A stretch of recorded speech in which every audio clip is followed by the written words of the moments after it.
Buongiorno e ben ritrovati di nuovo insieme con la nostra edizione straordinaria. Buon sabato a voi tutti telespettatori, sarà un'altra giornata ricca di notizie, come sempre sotto i nostri riflettori la cronaca, la politica e ovviamente anche la pandemia del coronavirus, soprattutto con lo spettro della variante Delta. È la giornata anche importante al G20, non solo per i lavori all'Arsenale che abbiamo seguito anche ieri con i nostri inviati, ma perché oggi è il giorno della protesta degli antagonisti, attesi in oltre 2000 nella zona delle Zattere. I nostri Ilaria Marchiori e Sandro Ponchio, con i quali ci collegheremo tra poco, ci racconteranno anche questa giornata, insomma, attesa ovviamente il dispiego di forze dell'ordine e di mezzi per contenere eventuali eccessi di protesta ci sono.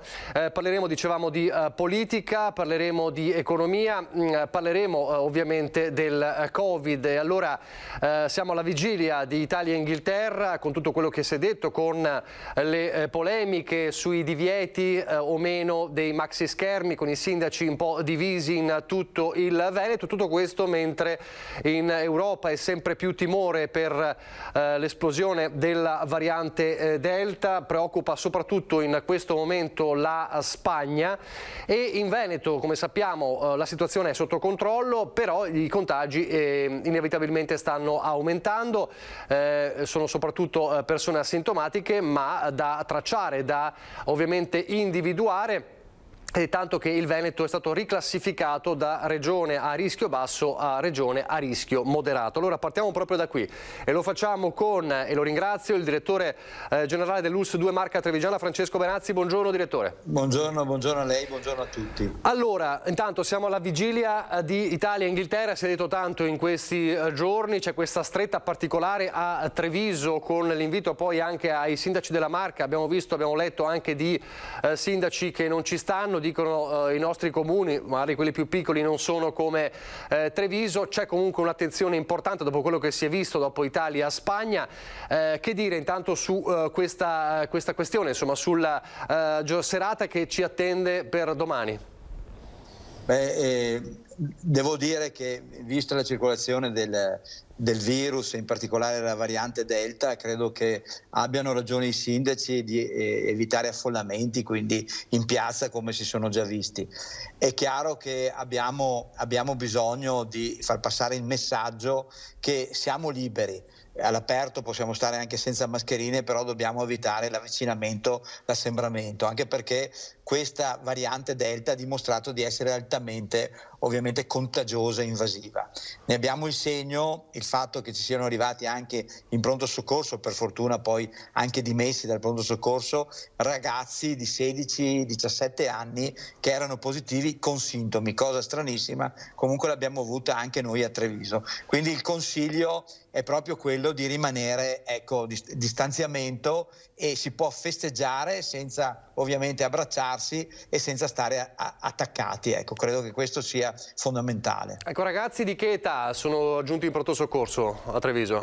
Di 15-16 anni con sintomi, quindi con febbre, con malessere, che sono stati visti, poi sono stati rimandati ovviamente a casa in quarantena e seguiti dai nostri medici delle USCA.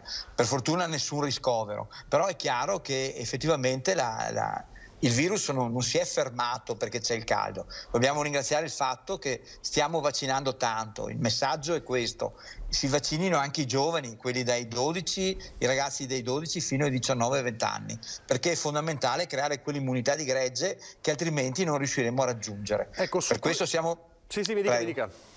Per questo stiamo facendo tanti tamponi, ha ragione il Presidente Zaia, ormai noi stiamo arrivando a fare un numero di tamponi tanti quanti li facevamo nel periodo dell'epidemia, ed è l'unico modo per tracciare il virus, isolarlo ed evitare di trovarci ad ottobre nelle medesime condizioni dell'anno scorso. Senta, una percentuale almeno sul trevigiano di ragazzi che si stanno vaccinando, com'è? È nelle previsioni più basse del previsto? Sì, noi contavamo oggi, facendo anche una proiezione di quelli che hanno prenotato, siamo intorno al 30%, 35%, quindi è molto bassa. Per cui stiamo lavorando, adesso io stavo cercando anche qualche influencer cioè che possa far breccia sui ragazzi per far girare in Facebook, far girare un video dove questo influencer dice ai ragazzi: guardate che non c'è pericolo, non c'è rischio, fate un vaccino sicuro che si chiama Pfizer, per cui vaccinatevi per voi, per i vostri amici, per poter fare un'estate serena. A chi ha pensato? Ha già pensato a qualcuno?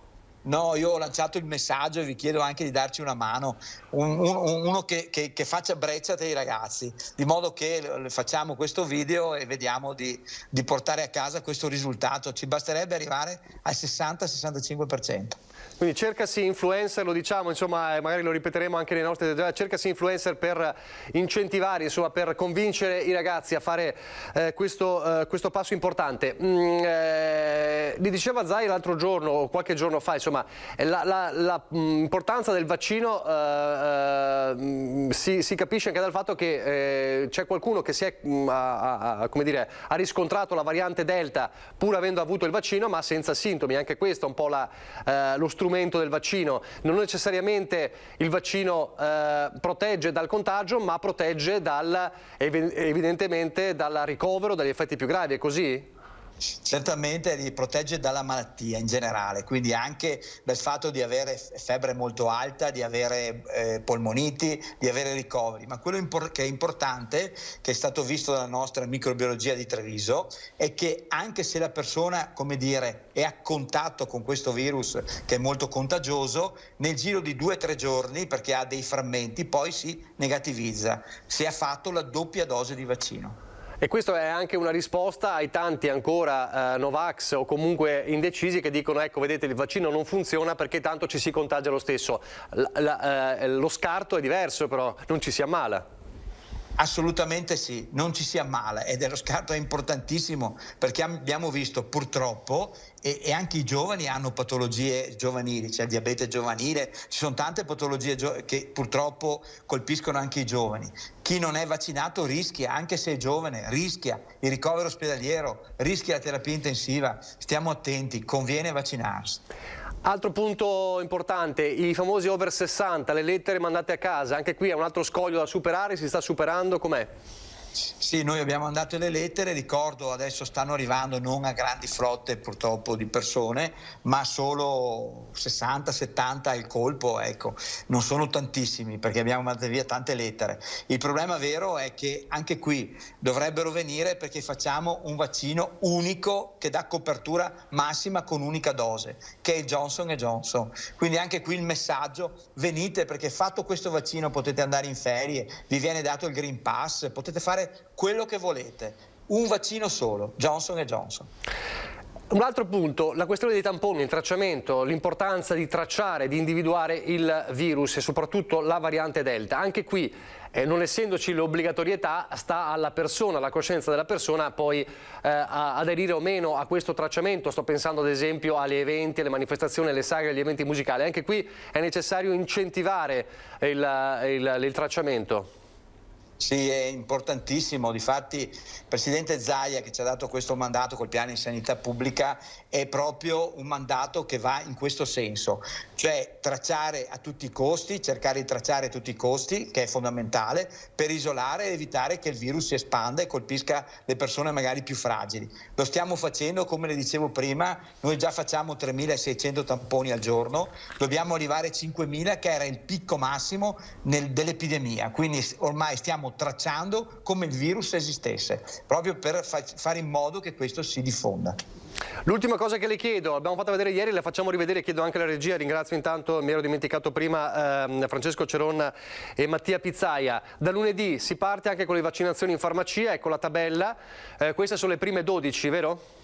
Certo, sono le prime 12, sono 75 che si sono accreditate, che partiranno entro il mese di luglio, e poi avremo la fortuna quindi di avere veramente una massa critica importante e il cittadino potrà tranquillamente nel suo paese, nella sua città, andare in farmacia e fare il vaccino, che ricordo è il vaccino Moderna, che si fa dai 18 anni in su, oppure per gli over 60 il Johnson & Johnson, che abbiamo da poco citato. L'ultima cosa che le chiedo e poi le lascio andare, torniamo a Italia e Inghilterra. Nessuno ovviamente vuole andare contro i gestori dei locali, che insomma hanno anche in questi giorni la necessità di tornare a respirare. L'appello è sempre lo stesso, quello dell'usare il buonsenso, è così? Assolutamente sì, e l'appello è quello di usare il buonsenso e soprattutto dopo un altro appello importante: divertitevi, che io incrociamo le dita e viva l'Italia, ma venite a fare i tamponi il giorno dopo o fra 2 giorni dopo, fate il tampone, venite ai Covid Point e vedrete che lo facciamo gratis e ci darete la mano ovviamente a fermare questo virus. Ecco, questo è molto importante. Dopo, chi magari appunto ha assistito, è stato in piazza con tutti i distanziamenti, con tutta la prudenza del caso, magari può andare a fare il tampone gratuito con accesso libero proprio per continuare a tenere sotto controllo la situazione. Grazie davvero al direttore. Grazie a voi, grazie a lei e buona giornata. Grazie al direttore Benazzi. Ci sono state anche delle notizie importanti sul fronte del Covid. Allora, abbiamo parlato della polemica del maxi schermi. Allora risentiamo le parole del prefetto di Treviso di ieri a fronte anche dei sindaci, tra virgolette, chiamiamoli così, ribelli, ma anche sui controlli potenziati, non solo sulla questione Covid, sui distanziamenti, ma anche nel post partita sulla questione alcol e abuso eventuale di alcol. Sentiamo allora il servizio. Lo stop ai maxi schermi in piazze e plateatici per la finalissima degli europei porta con sé la scia di polemiche e di chi non coglierà l'invito rivolto ai sindaci della provincia dal prefetto, come a Pederobba, piccolo comune in cui il maxi schermo ci sarà. Non vorrei paragonare la città di Treviso a un paesello piccolo come Pederobba. Nel caso specifico ci saranno 100 sedie massimo, ci sarà un triage all'entrata della piazza, compilando una scheda, nome, cognome, eccetera. Paradossalmente devo dire che la realizzazione di un mega schermo, diciamo così, tra virgolette, gestito dal comune, preoccupa meno, perché io do per scontato che il comune adotti le misure. Quello che invece preoccupa è una forma di, diciamo così, un fai da te, no, di schermi messi all'esterno dai gestori, preoccupati unicamente, giustamente, di avere, come dire, il massimo profitto della serata, ma senza poi preoccuparsi più di tanto di quello che accade esattamente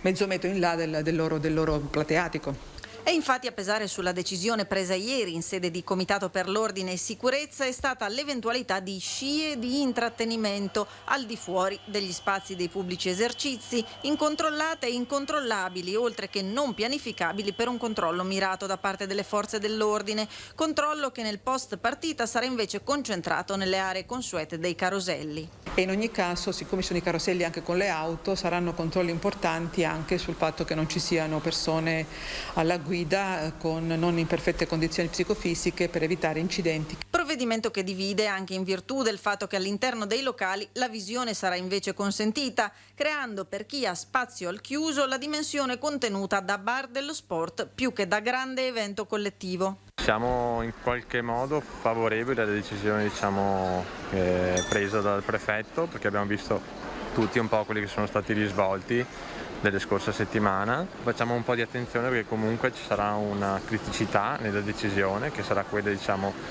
di rendere possibile comunque il dopo partita, quindi ci sarà sicuramente un assembramento inevitabile e quindi su questo siamo un pelino più critici, nel senso che andava gestita un pelino meglio e andavano sempre favorite le situazioni molto organizzate e molto controllate. Vediamo allora invece come si comporta Padova.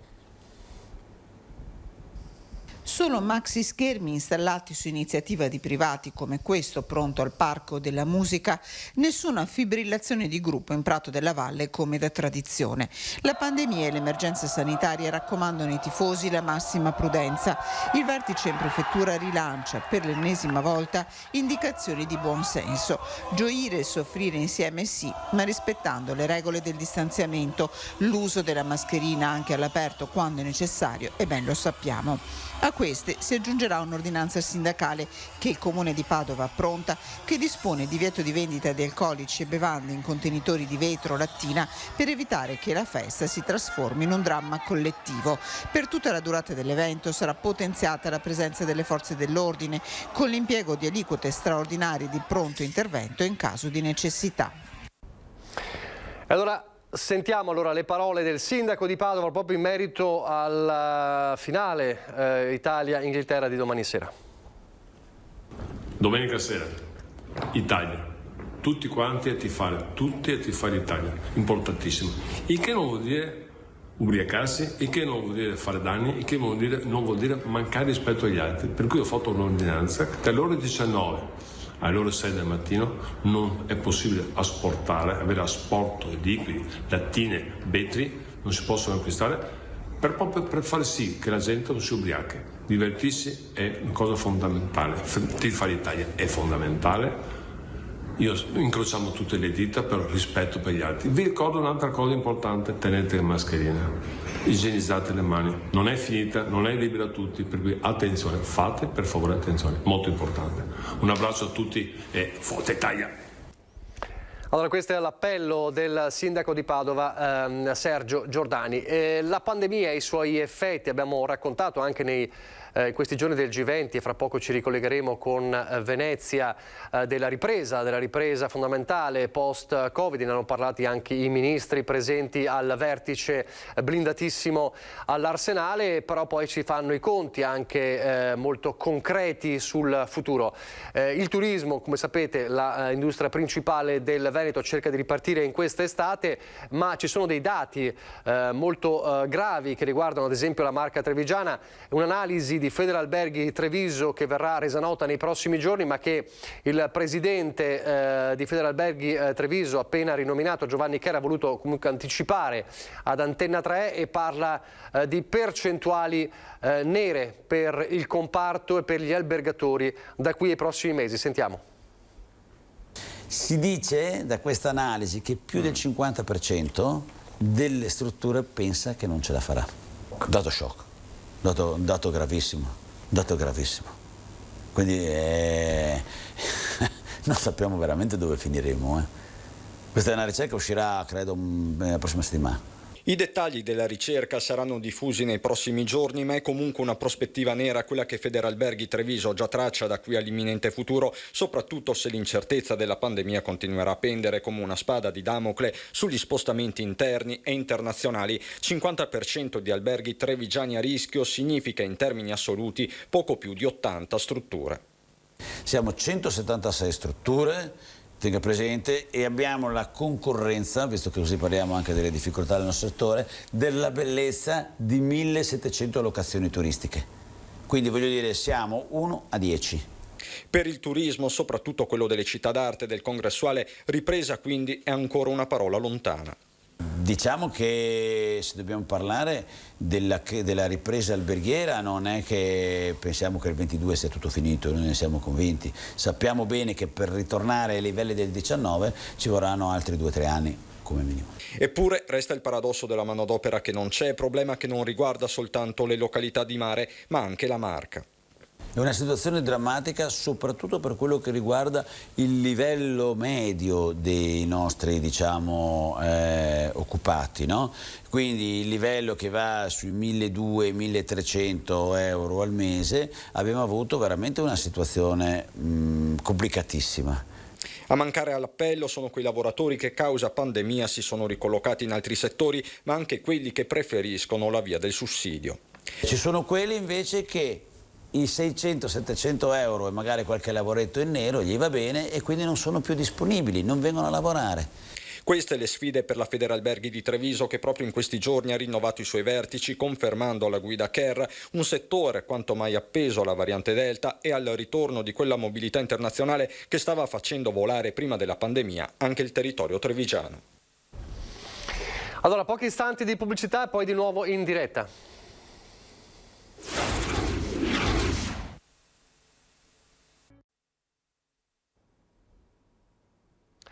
Rieccoci in diretta con la nostra edizione straordinaria. Allora, fra pochissimo sarà con noi Lucio Zanato, che ha seguito questa mattina i funerali di Vittorio Zanini, storico consigliere, ex assessore, una delle figure più importanti della politica trevigiana degli ultimi anni, che è scomparso a 72 anni. Oggi appunto i funerali, un corteo ha percorso alcune tappe della città e poi i funerali che sono stati celebrati al Duomo. Ha seguito la cerimonia passo per passo il nostro Lucio Zanato. Allora vi faremo vedere alcune immagini, poi questa sera ovviamente il racconto nei servizi, e sarà proprio qui con noi in diretta per raccontarci di questa giornata particolare per Treviso. Nel frattempo restiamo in tema Covid, perché abbiamo parlato prima con il direttore dell'ULSS 2 Marca Trevigiana, Francesco Venazzi, dell'importanza del tracciamento, e ha dato anche la notizia, insomma, la ricerca di un influencer per i giovani, per convincere i giovani a vaccinarsi, perché la categoria 12-19 resta ancora troppo bassa per gli standard per raggiungere l'immunità di gregge. Ebbene, a proposito di tracciamento, sarà proprio il tracciamento il tema principale della prima audizione della commissione d'inchiesta sulla gestione del Covid a Venezia. La prima seduta è martedì alle 10:30. Le prime audizioni si concentreranno sul funzionamento del tracciamento, il punto di forza della Regione Veneto durante la prima ondata, che però, dice il Partito Democratico, è saltato nella seconda nonostante i tanti tamponi. Vogliamo capire, dicono i promotori della commissione d'inchiesta, se e quanto le modalità di contact tracing abbiano permesso di contenere la diffusione del virus, di individuare come si muoveva nei vari contesti sociali, sanitari e lavorativi, riducendo così contagi e mortalità. Ad annunciare appunto sono i consiglieri regionali del Partito Democratico, proprio a pochi giorni dall'apertura dei lavori della commissione d'inchiesta sulla gestione del Covid, che, ripeto, partiranno martedì in Consiglio regionale, in audizione alle 10:30. Nel frattempo c'è ovviamente gli eventi che si programmano nonostante il Covid. Tra questi, lo sappiamo, la Mostra del Cinema di Venezia, che nemmeno l'anno scorso si è fermata pur con tutte le limitazioni. Il nostro Lorenzo Maier in esclusiva ha sentito in questi giorni il direttore della Mostra del Cinema, Alberto Barbera. Vi facciamo sentire un piccolo estratto, anche perché il direttore Barbera in questo piccolo estratto di una lunga intervista parla della Biennale Channel, questo progetto di Biennale Channel, ma soprattutto indica il primo grande nome che sarà presente alla Mostra del Cinema a settembre. Sentite. Alberto Barbera, allora Roberto Benigni potrebbe venire la prima serata. Questa è l'idea, mancano ancora 2 mesi e quindi c'è tempo per confermare il tutto, ma l'idea è di aprire con Roberto. E questo Biennale Channel, una sua idea che è stata messa in linea pochi giorni fa, ci spiega come è nata l'idea e come funziona? Beh, molti film della mostra trovano distribuzione commerciale anche in Italia, quindi escono nelle sale e a seconda del tipo di film hanno più o meno successo, più o meno visibilità. Ci sono alcuni film che purtroppo invece non trovano un distributore e quindi è un peccato che rimangano ignoti al grande pubblico. Abbiamo pensato di aprire un canale dedicato della Biennale di Venezia proprio per riproporre al grande pubblico tutti quei film che sono stati presentati nelle passate edizioni della Mostra del Cinema e che non hanno avuto distribuzione di alcun tipo nel nostro paese, né nel circuito tradizionale nelle sale né sulle piattaforme digitali che si stanno moltiplicando. È un modo per confermare l'impegno della mostra a sostegno dei produttori, degli autori, dei registi con i quali abbiamo costruito un rapporto di fiducia e di fedeltà e che non si interrompe con la chiusura della mostra, ma che in questo modo continua nel tempo. Così il direttore Barbera, quindi Roberto Benigni atteso a una conferma per esserci proprio all'apertura della Mostra del Cinema. Vi leggo un'altra ANSA velocemente che riguarda il G20 ma riguarda il Covid. Abbiamo previsioni per l'economia dei paesi del G20 di un solido rimbalzo economico, ma c'è il rischio di avere una nuova pandemia. Lo ha affermato il ministro dell'economia francese Bruno Le Maire incontrando i giornalisti a margine dei lavori del G20 in corso a Venezia. Dobbiamo accelerare le vaccinazioni, ha proseguito, ovunque nel mondo. Dobbiamo essere consapevoli che c'è il rischio di varianti di una nuova ondata. Le previsioni economiche sono molto buone e sarebbe un peccato saltassero per la mancanza di vaccinazioni. I lavori del vertice sono stati definiti dalle Maire amichevoli e concreti grazie alla presidenza italiana, che è costruttiva e professionale. Penso che questo G20 possa essere decisivo sulla tassazione internazionale. Abbiamo parlato della Global Tax ieri con la bozza che è nata proprio al G20 e possa porre le basi per il sostegno ai paesi in via di sviluppo. Su questo è il G20 più rilevante di sempre. Quindi il G20 di Venezia è definito da il ministro dell'economia francese Le Maire, il G20 più rilevante di sempre sul fronte della tassazione internazionale e sul sostegno ai paesi in via di sviluppo. Fra poco ci collegheremo fra 20 minuti circa con Ilaria Marchioni. Nel frattempo mi ha raggiunto, l'avevo annunciato prima, il nostro Lucio Zanato. Buongiorno Lucio. Buongiorno ai telespettatori di Antena 3, buongiorno a te. Benissimo, allora tu hai seguito, da stamattina una giornata particolare per Treviso con l'addio a Vittorio Zanini. Allora, siccome mi avverte il collega Christian Arboit che è pronto però il contributo del governatore Luca Zaia da Oderzo, non so se mi fa cenno Francesco Ceroni in regia.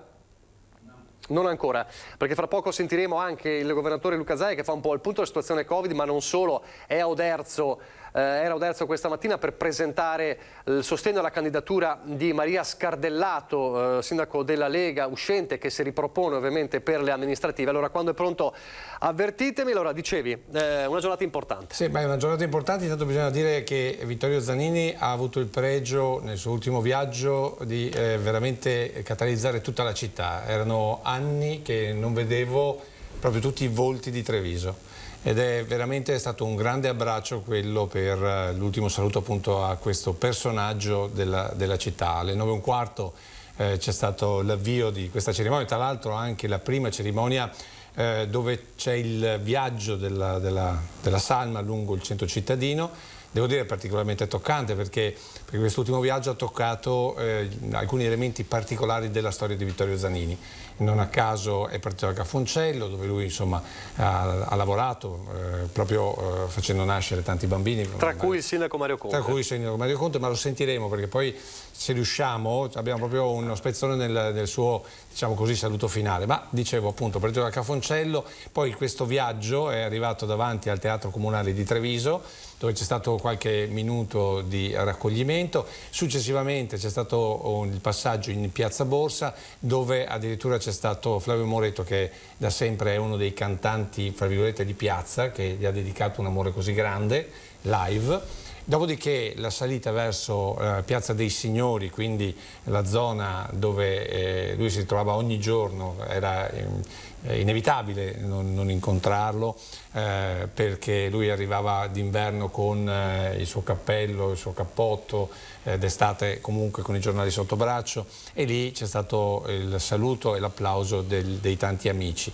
Dopodiché un breve passaggio al Salone dei 300 sulla scalinata che per 50 anni ha percorso da consigliere comunale ma anche da assessore, ricordiamo lo sport, ricordiamo la cultura, ricordiamo i lavori pubblici, insomma una vita per la città. Dopodiché la cosa particolare è stato il passaggio fino a Cassugana, dove c'è stato Mario Conte, il sindaco, poi l'assessore Manera, l'assessore Lavinia Colonna Preti, Giancarlo Iannicelli, presidente del Consiglio Comunale, che hanno atteso la salma. La salma, da quel punto in poi è scesa anche la famiglia, la moglie Silvana, e a piedi c'è stato tutto il passaggio lungo Cornarotta per arrivare fino al Duomo. Proprio credo sia la prima volta in assoluto che c'è questa... Ma ti aspettavi un abbraccio del genere? Allora, che Vittorio Zanini fosse persona conosciuta, che Vittorio Zanini in 50 anni di vita abbia veramente toccato ogni livello culturale e sociale della nostra città,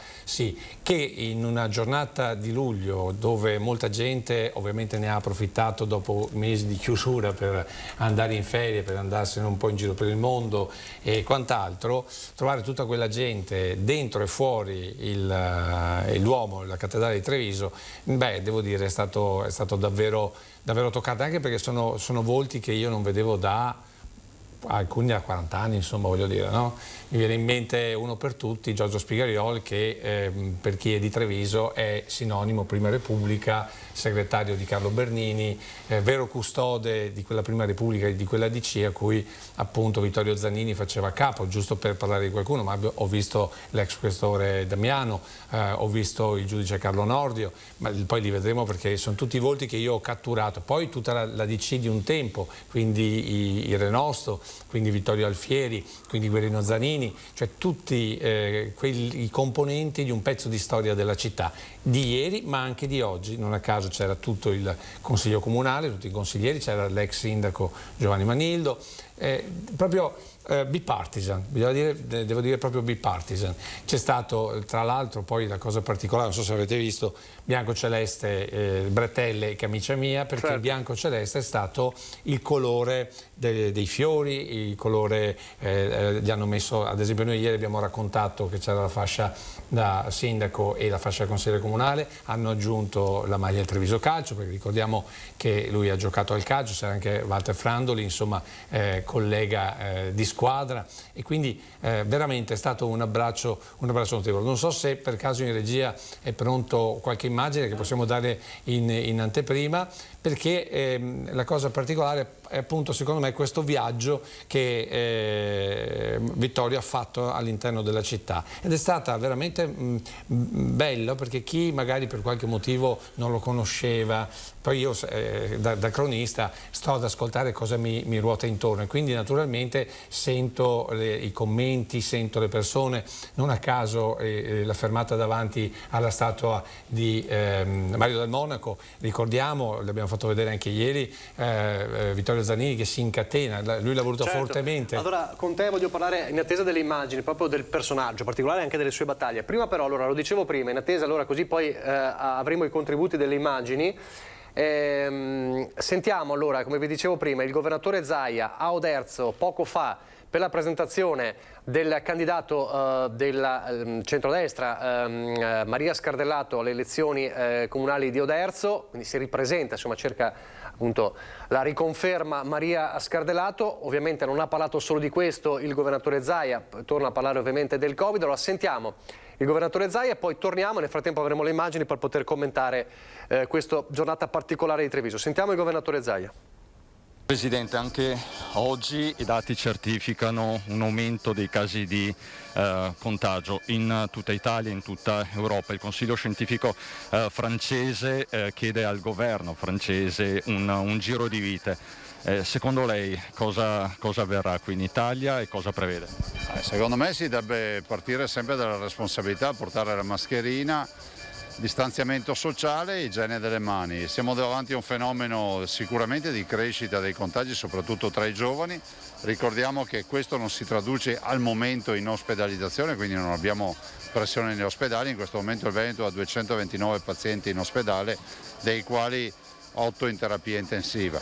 Detto questo, ovviamente la vera preoccupazione è rappresentata dal fatto che molti giovani che si infettano, che non avranno sintomi, poi rischiano di avere in casa delle persone anziane, delle persone adulte che magari non essendo vaccinate possono invece infettarsi e dar corso a malattie anche gravi e quindi dover avere l'ospedalizzazione.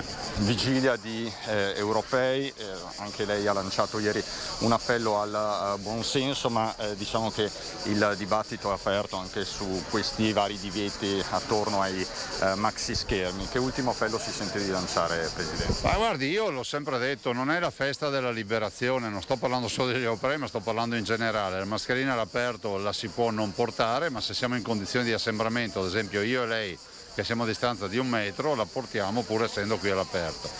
Dico che ci vuole attenzione, lo dico soprattutto ai giovani che giustamente magari coccolano anche l'idea di dire ma tanto se mi prendo la variante Delta non avrò sintomi, ma si ricordino che rischiano di diventare vettori, cioè coloro che portano il virus per le case, per le famiglie e magari intercettando qualcuno di coloro che non si sono vaccinati o ancora non hanno potuto vaccinarsi. Quindi non abbassare la guardia, ne verremo fuori e questo è poco ma sicuro, è cambiato lo scenario con le vaccinazioni. Ad oggi non stiamo ricoverando e non si infetta di fatto nessun vaccinato, però è pur vero che bisogna fare attenzione. Ecco, oggi a Oderzo, ieri a Conegliano inizia una lunga estate elettorale, come la vede? La vedo che il 10 ottobre, se non sbaglio data, si andrà a votare per le amministrazioni in scadenza, ne scadono di importanti tipo Conegliano che abbiamo presentato ieri con Piero Garbellotto, candidato sindaco nostro, una persona assolutamente di livello, nota, un'azienda da 6 generazioni, lui si definisce bottaio, un 41enne, nonché essere presidente della Imoco Volley con tutto quello che rappresenta questo successo, no, di aver portato Conegliano agli apici mondiali, quindi con questi campionesse mondiali. Dall'altro ovviamente Maria Scardellato, detta Muli, la nostra sindaca uscente di ovviamente Oderzo, che si ricandida con una nuova squadra, con progetti, e penso che anche qui la riconferma sia assolutamente il fatto sul quale noi investiamo. Io sono qui oggi per chiedere ovviamente un aiuto ai cittadini nel rispetto di tutti, ma con dei progetti che insomma sono noti e che vogliamo portare avanti. Ci sono delle divisioni all'interno del centrodestra, Conegliano anche qui a Oderzo? Ma io non ho ricordi nella mia memoria di aver visto un momento nel quale non ci siano divisioni. La verità è che poi i cittadini, che sono gli unici attori protagonisti delle campagne elettorali, sceglieranno il sindaco che più, diciamo, rispecchia le caratteristiche del sindaco ideale, che dà risposta ai bisogni. Quindi direi che, a parte le divisioni che sono ormai fisiologiche, alla fine sono i candidati sindaco che dovranno essere in grado di dimostrare di rappresentare appieno i territori. Gli occhi del mondo su Venezia per il G20, e domani c'è anche un altro appuntamento. Cosa si augura per le prossime ore? Diciamo che c'è un po' di tensione al momento, ma niente di particolare. Guardi, io sarò presente questa sera all'incontro con il G20 e con tutte le delegazioni. Poi ci sarò ovviamente domani per la presentazione della firma dell'accordo per la capitale della sostenibilità come Venezia. Io spero che si possano garantire le manifestazioni, e ricordo che Venezia non è stata chiusa, non è stata identificata come una zona, una città off limits, ma vive la sua vita di città turistica, di città, diciamo, con i suoi abitanti. Dall'altro ovviamente chi vuole manifestare è giusto che lo possa fare, ma lo deve fare civilmente nel rispetto della libertà altrui. La linea della Global Minimum Tax è la linea giusta? Ma guardi, io non le so dire quale sia la linea giusta, so che comunque i grandi del mondo devono trovarsi attorno a un tavolo e decidere strategie che siano internazionali, questo è poco ma sicuro. Strategie nelle quali anche i territori, le regioni devono avere un loro peso. Ma sì, rispetto a tutta una serie di fatti, ad esempio il tema del cambiamento climatico, il tema della sostenibilità, i temi ovviamente cogenti dell'economia circolare, tutti questi temi che fanno parte appunto di questi ragionamenti. Ovviamente anche la lotta alle povertà, dobbiamo ricordare che c'è una grande parte del mondo che non ha di che sbarcare il lunario, di che cibarsi, e questo non è che può lasciare, diciamo, l'altra parte del mondo che è ormai, come si può dire, in sovrappeso, perché questo è il vero tema, e che possano disinteressarsi di chi non ha cibo. In ultimissima battuta, DDL Zan, martedì in aula, lo scontro è sempre più balcanizzato, lei che cosa si augura? Io penso che debbano trovare una soluzione, dopodiché, lo dico al presentatore del DDL, trovi un punto di mediazione. Non è che uno può portare un provvedimento e dire passa così o niente, non è che la partita di calcio giocate a pallone finché gioco io perché sono proprietario del pallone. Se è vero che il mondo è spaccato a metà su questo DDL, ci sarà pure una metà che lo sostiene questo DDL, ma c'è un'altra metà che ha diritto ad essere rispettata, che dice facciamo delle modifiche per votarlo assieme. Allora, così il governatore Zaia, tanti temi che ha toccato. Allora Lucio, torniamo a Treviso, torniamo su questa mattinata particolare per Treviso. Adesso abbiamo anche i contributi delle immagini che possono partire.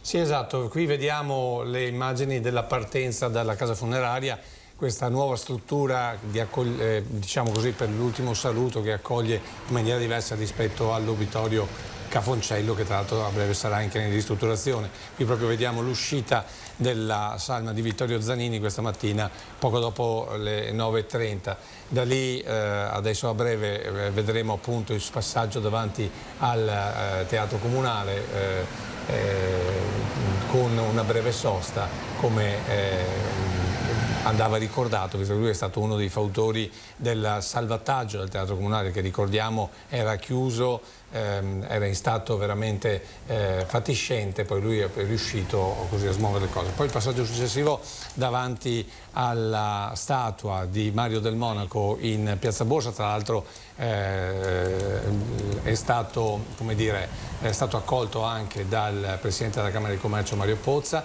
Qui vediamo appunto Flavio Moretto, ecco Mario Pozza, e la statua, quella famosa dove si è incatenato pur che rimanesse lì ai tempi della passata giunta di Giovanni Manillo.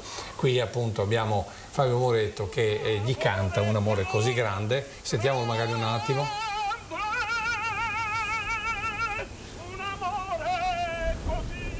era uno dei brani di Mario Del Monaco che il nostro Vittorio Zanini amava particolarmente.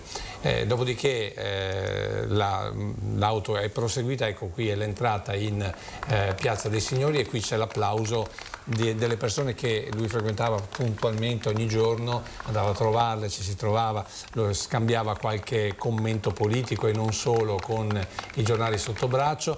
Da lì in poi è stata veramente una corsa, perché poi c'è stato il passaggio davanti alla scalinata dei 300 e qui devo garantire che è stato interessante riuscire ad arrivare per tempo. Ecco qui invece l'arrivo e l'abbraccio del sindaco di Treviso e di parte della giunta e del presidente del Consiglio Comunale Giancarlo Iannicelli.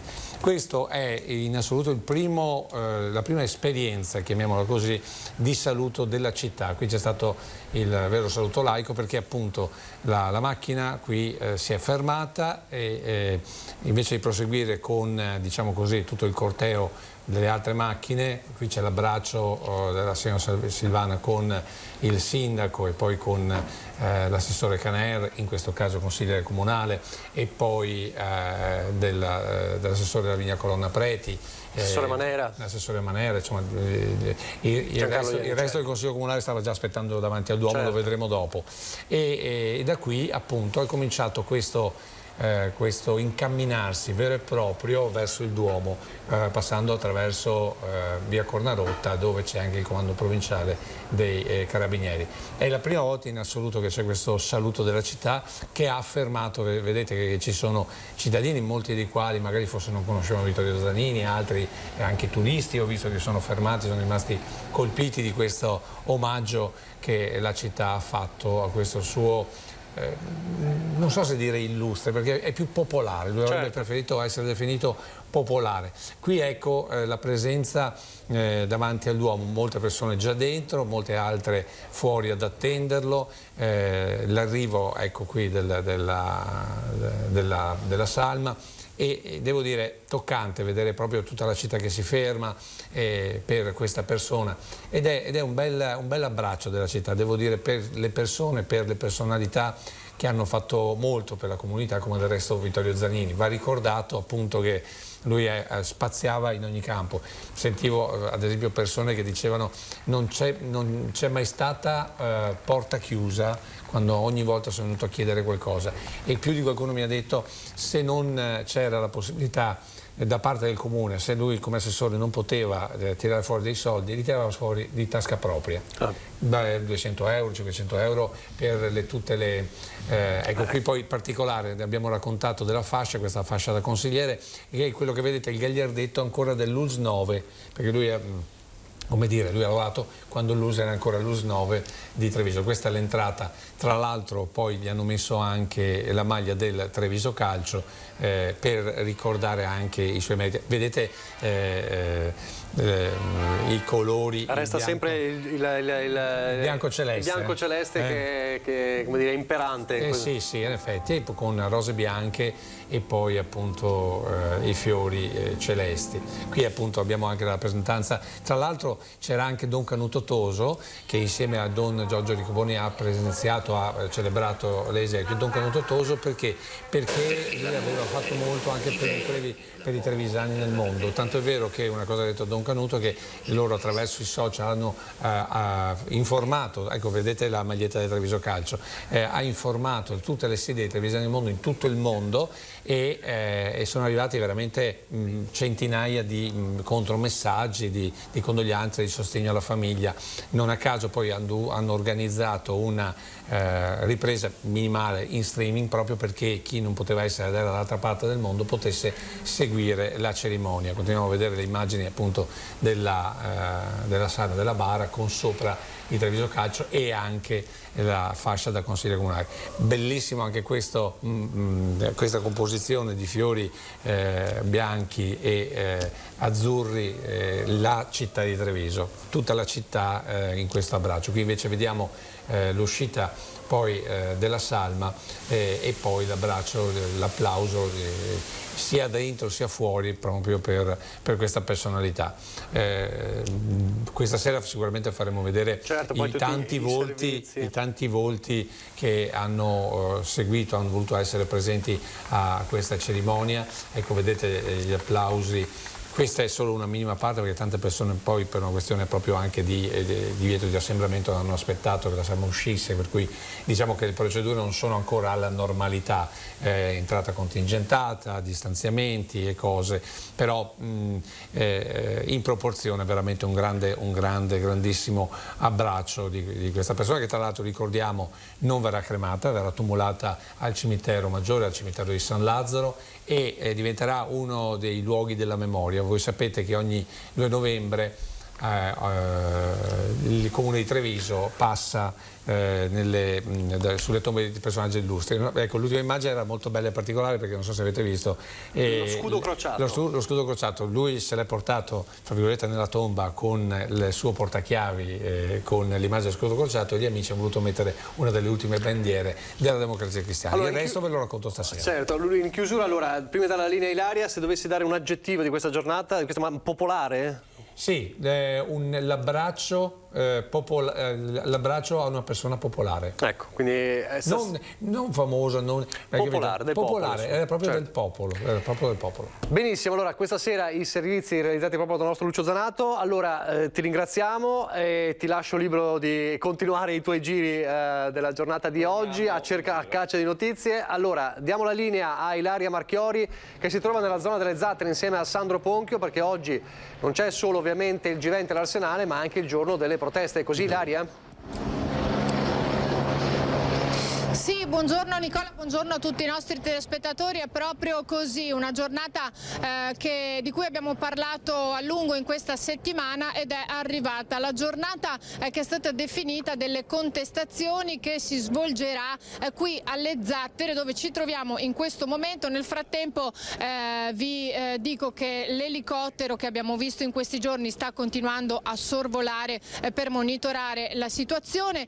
Dicevamo qui la zona delle Zattere, che ormai è il luogo simbolo delle manifestazioni, delle contestazioni. L'ultima che abbiamo visto è stata proprio quella contro le grandi navi. Dovrebbero essere circa 2000 i manifestanti, secondo gli ultimi aggiornamenti che ci sono stati forniti con i dati della questura, però naturalmente questo lo verificheremo nel corso del pomeriggio, perché l'inizio della manifestazione è previsto intorno alle 14:30 e poi in serata avremo i dati ufficiali. Sono stati messi in campo per questo pomeriggio, per monitorare la situazione, oltre 250 agenti. Abbiamo visto tra carabinieri, polizia, guardia di finanza, insomma tantissime le forze dell'ordine.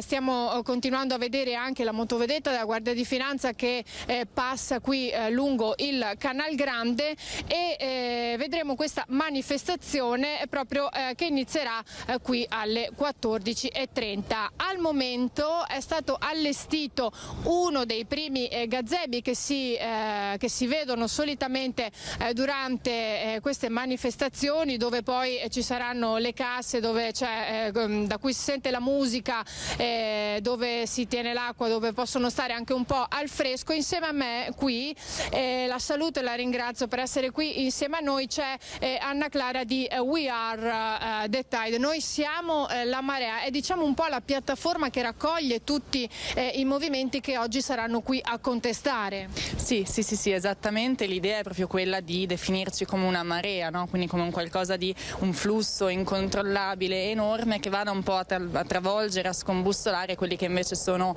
solamente 20. Poi sappiamo non essere esattamente 20 partecipanti al summit, sono circa 350 tra ministri e governatori delle banche, però l'idea è proprio questa, no? Di voler essere una marea che riesce a coprire quelli che sono un po' le attese di questo summit, con una proposta radicalmente opposta. Ecco, qual è la vostra proposta? Voi perché siete qui a contestare oggi che lo ribadiamo, come abbiamo detto in questi giorni, si tratta comunque di una contestazione pacifica? Allora, diciamo che questo summit riguarda economia e finanza, cose che sulle nostre vite hanno delle conseguenze molto tangibili. L'abbiamo visto quest'anno durante il Covid, anni di tagli ai finanziamenti per la sanità pubblica ci hanno portato a subire delle perdite veramente ingenti ed enormi. Lo vediamo quando parliamo del lavoro, di tutto appunto il lavoro precario che è rimasto senza tutele, eccetera. Quindi le scelte che vengono discusse, che vengono prese all'interno di questi summit hanno delle ripercussioni che non possiamo più sopportare. Noi crediamo in questa fase c'è bisogno di un investimento davvero in termini di servizi, di redistribuzione delle ricchezze, c'è bisogno di un investimento sulla sanità pubblica, sull'istruzione, per abbattere il divario di genere, le violenze di genere anche. Insomma, per cui la piattaforma di oggi vuole un po' richiamare tutti questi temi. L'ultimo grande tema, quindi ultimo non per importanza naturalmente, è quello legato invece alla questione climatica. I lavori del G20 si interrompono domani con una conferenza sul clima. Ecco, anche su questo diciamo che la finanza ha delle grandissime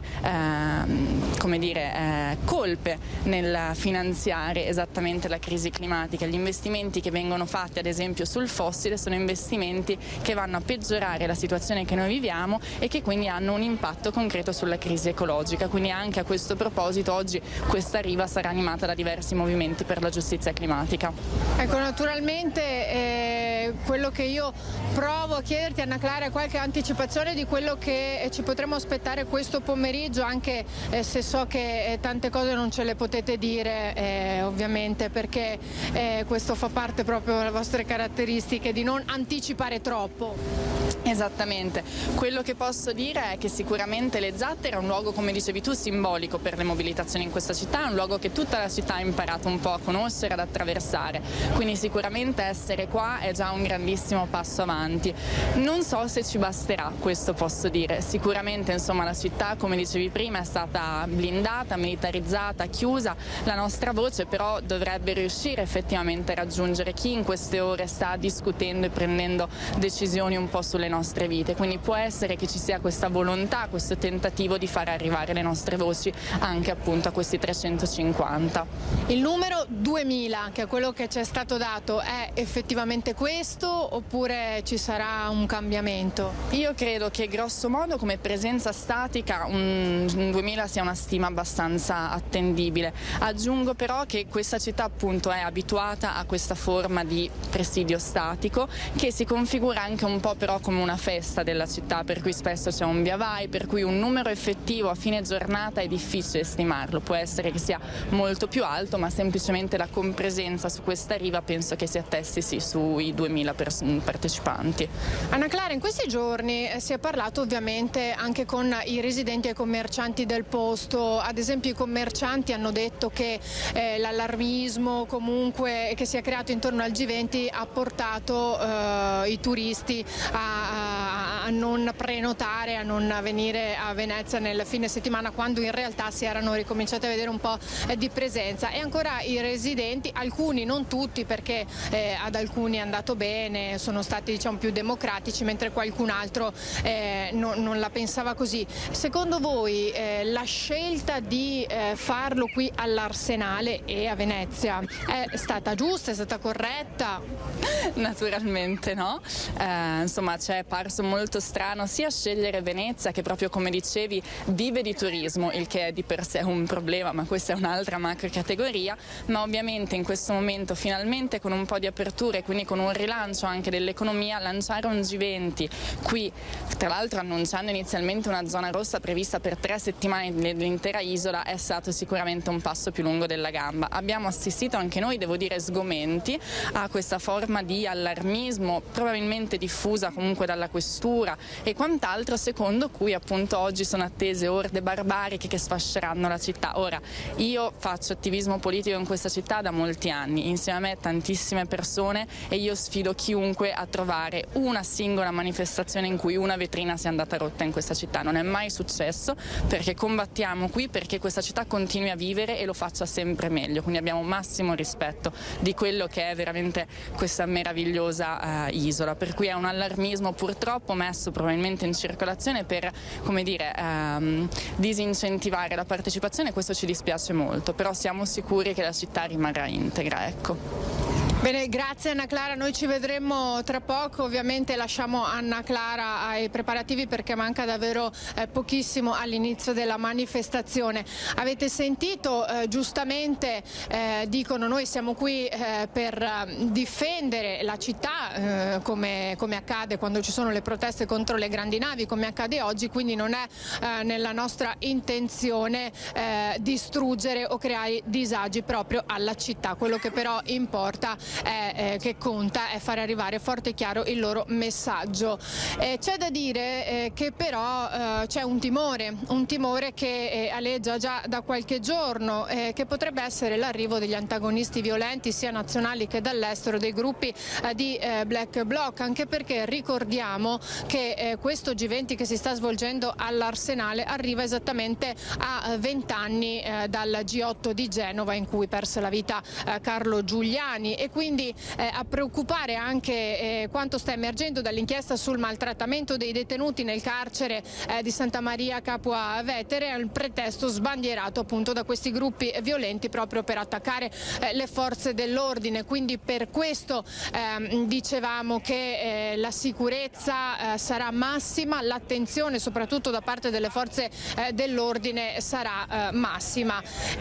In attesa dell'inizio di questa manifestazione, che abbiamo detto sarà alle 14:30 e durerà poi per gran parte del pomeriggio, ovviamente come dicevamo all'inizio del nostro collegamento, oggi sono ripresi proprio all'Arsenale i lavori della terza sessione della G20 con il proseguio della riunione, che sarà una riunione fiume da parte dei ministri dell'economia che sono giunti qui insieme ai governatori delle banche proprio per discutere di temi importanti. I lavori poi proseguiranno in sede riservata fino al pomeriggio, quando è prevista anche la conferenza stampa conclusiva con la partecipazione del ministro dell'economia Daniele Franco e anche del governatore della Banca d'Italia Ignazio Visco, che probabilmente illustrerà i contenuti di quella che è stata questa giornata. E dicevamo domani sarà la giornata conclusiva di questo G20 in cui si discuterà del clima, e quindi anche questa sarà una giornata importantissima. Quello che volevo aggiungere è che per quanto riguarda qui la manifestazione alle Zattere, anche i commercianti della zona sono stati avvisati dalla questura di togliere dai loro plateatici i tavolini, le sedie, tutti gli oggetti che eventualmente potrebbero essere presi e lanciati. Questo era importante da sottolineare, perché ovviamente c'è anche questa parte dei commercianti della zona che è stata toccata in queste giornate, come abbiamo sentito poco fa, sia da un punto di vista turistico che anche dal punto di vista proprio pratico e logistico, per questo pomeriggio di contestazioni che si svolgerà qui alle Zattere proprio tra pochissimo a partire dalle 14:30. Allora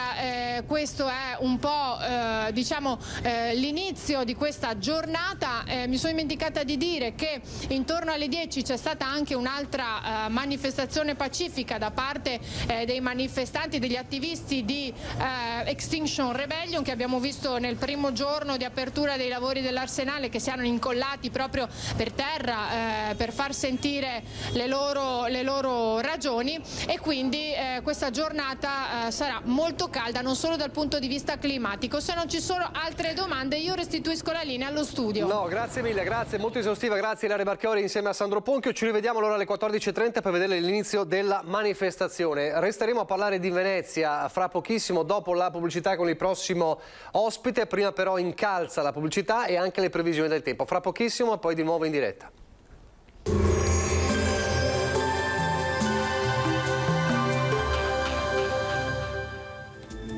Bentrovati al meteo. Anticiclone sempre più presente. Sabato 10 luglio sarà una giornata di bel tempo e caldo un po' più sopportabile. Vediamo allora il dettaglio. Sul Veneto avremo un ampio soleggiamento, il cielo si presenterà sereno o al massimo poco nuvoloso. Qualche nuvoletta sui settori montuosi e pedemontani ci sarà, ma del tutto innocua. Clima gradevole con temperature minime tra 17 e 22 gradi, valori massimi compresi invece tra i 27 e i 31 gradi. Ci spostiamo ora sul Friuli Venezia Giulia, dove avremo lo stesso scenario con qualche addensamento sui rilievi ma senza ulteriori conseguenze, tanto sole invece altrove. Temperature minime tra 20 e 24 gradi, massime sui 30 gradi. Infine diamo uno sguardo alla situazione del Trentino Alto Adige, dove avremo occasionali annuvolamenti con veloci acquazzoni al pomeriggio sui settori di confine, tanto sole altrove. Temperature minime intorno ai 17-18 gradi, massime sui 30-31 gradi all'incirca. Dal meteo di Antena 3 per ora è tutto, grazie per l'attenzione e arrivederci.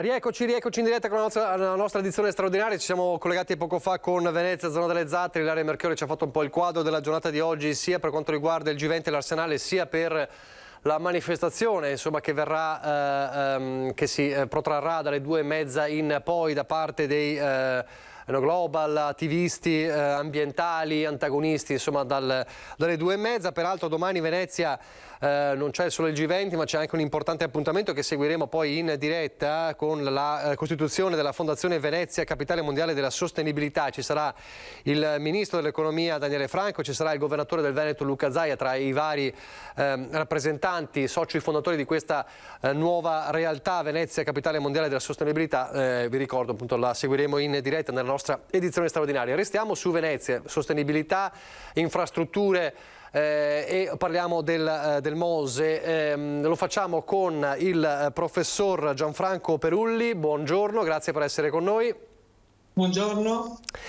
Presidente del Centro Italiano Ricerca Giuridico Amministrativa e docente allo UOF di Venezia, per parlarci di un tema molto importante che riguarda Venezia, e cioè la cosiddetta Agenzia della Laguna, che deve trovare una sua strada, un suo percorso. Ne abbiamo parlato anche nei mesi scorsi. Per chi non sa cos'è l'Agenzia della Laguna, ci può ricordare cos'è l'Agenzia di Venezia? Allora, l'Agenzia per la Laguna è un nuovo ente che sostituisce il magistrato delle acque di Venezia, che storicamente si è sempre occupato dei problemi di Venezia e della sua laguna. Questo nuovo ente è un ente pubblico, non economico, è un ente quindi statale che si avvale ovviamente della collaborazione molto importante degli enti locali, quindi del Comune di Venezia, della città metropolitana, della Regione del Veneto. Ecco, ne ha parlato anche ieri il ministro Giovannini proprio al G20 e così, insomma ha ricordato appunto che bisogna trovare un punto di svolta per questa Agenzia per la Laguna. Sì, ritengo che sia stato molto importante l'intervento di ieri del ministro Giovannini, che è proprio il ministro delle infrastrutture, perché nei mesi scorsi ci si chiedeva, col cambio del governo, cosa fa questa autorità, si procede con le nomine, qual è la situazione, si vuole modificare questa situazione, perché ovviamente il cambio del governo ha inciso nella situazione.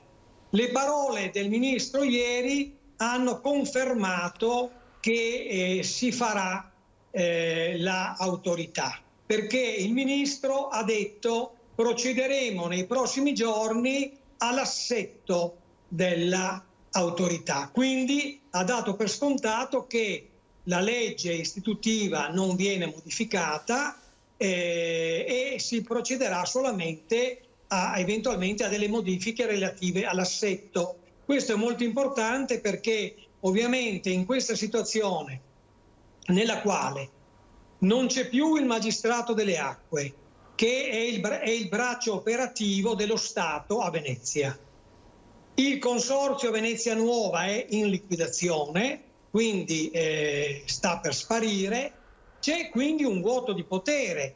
Ci sono solamente da una parte il Ministero, dall'altra il Comune di Venezia, la Città Metropolitana, la Regione del Veneto, ma questa autorità proprio dovrebbe costituire il nuovo tavolo dove le varie autorità nazionali e locali si occupano di Venezia e in particolare del Mose, perché qui abbiamo una situazione molto delicata, come tutti sanno, cioè il Mose ormai si è deciso di terminarlo, ma una volta terminato deve essere gestito e tra l'altro i costi sono molto importanti, i costi della gestione, si parla di circa 100 milioni all'anno per la gestione e nell'istituire questa autorità il governo ha previsto la copertura finanziaria fino al 2043 dei 100 milioni all'anno e quindi la copertura finanziaria della gestione del Mose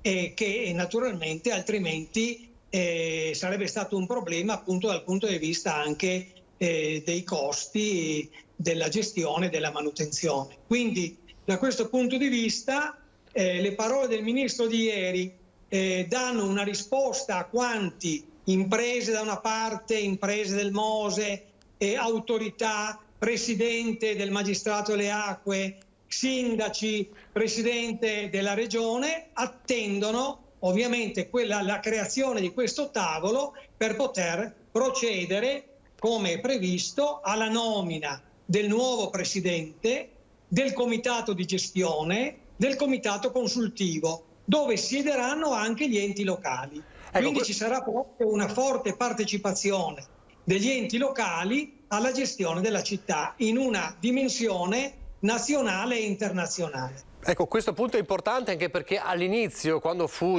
annunciata la creazione di questa agenzia, ci fu un po' il malcontento iniziale, le paure che fosse l'avevano chiamato all'epoca durante le polemiche il golpe d'agosto, che fosse tutta una gestione statale romana con poco coinvolgimento degli enti locali. Invece il passaggio ulteriore è stato fatto.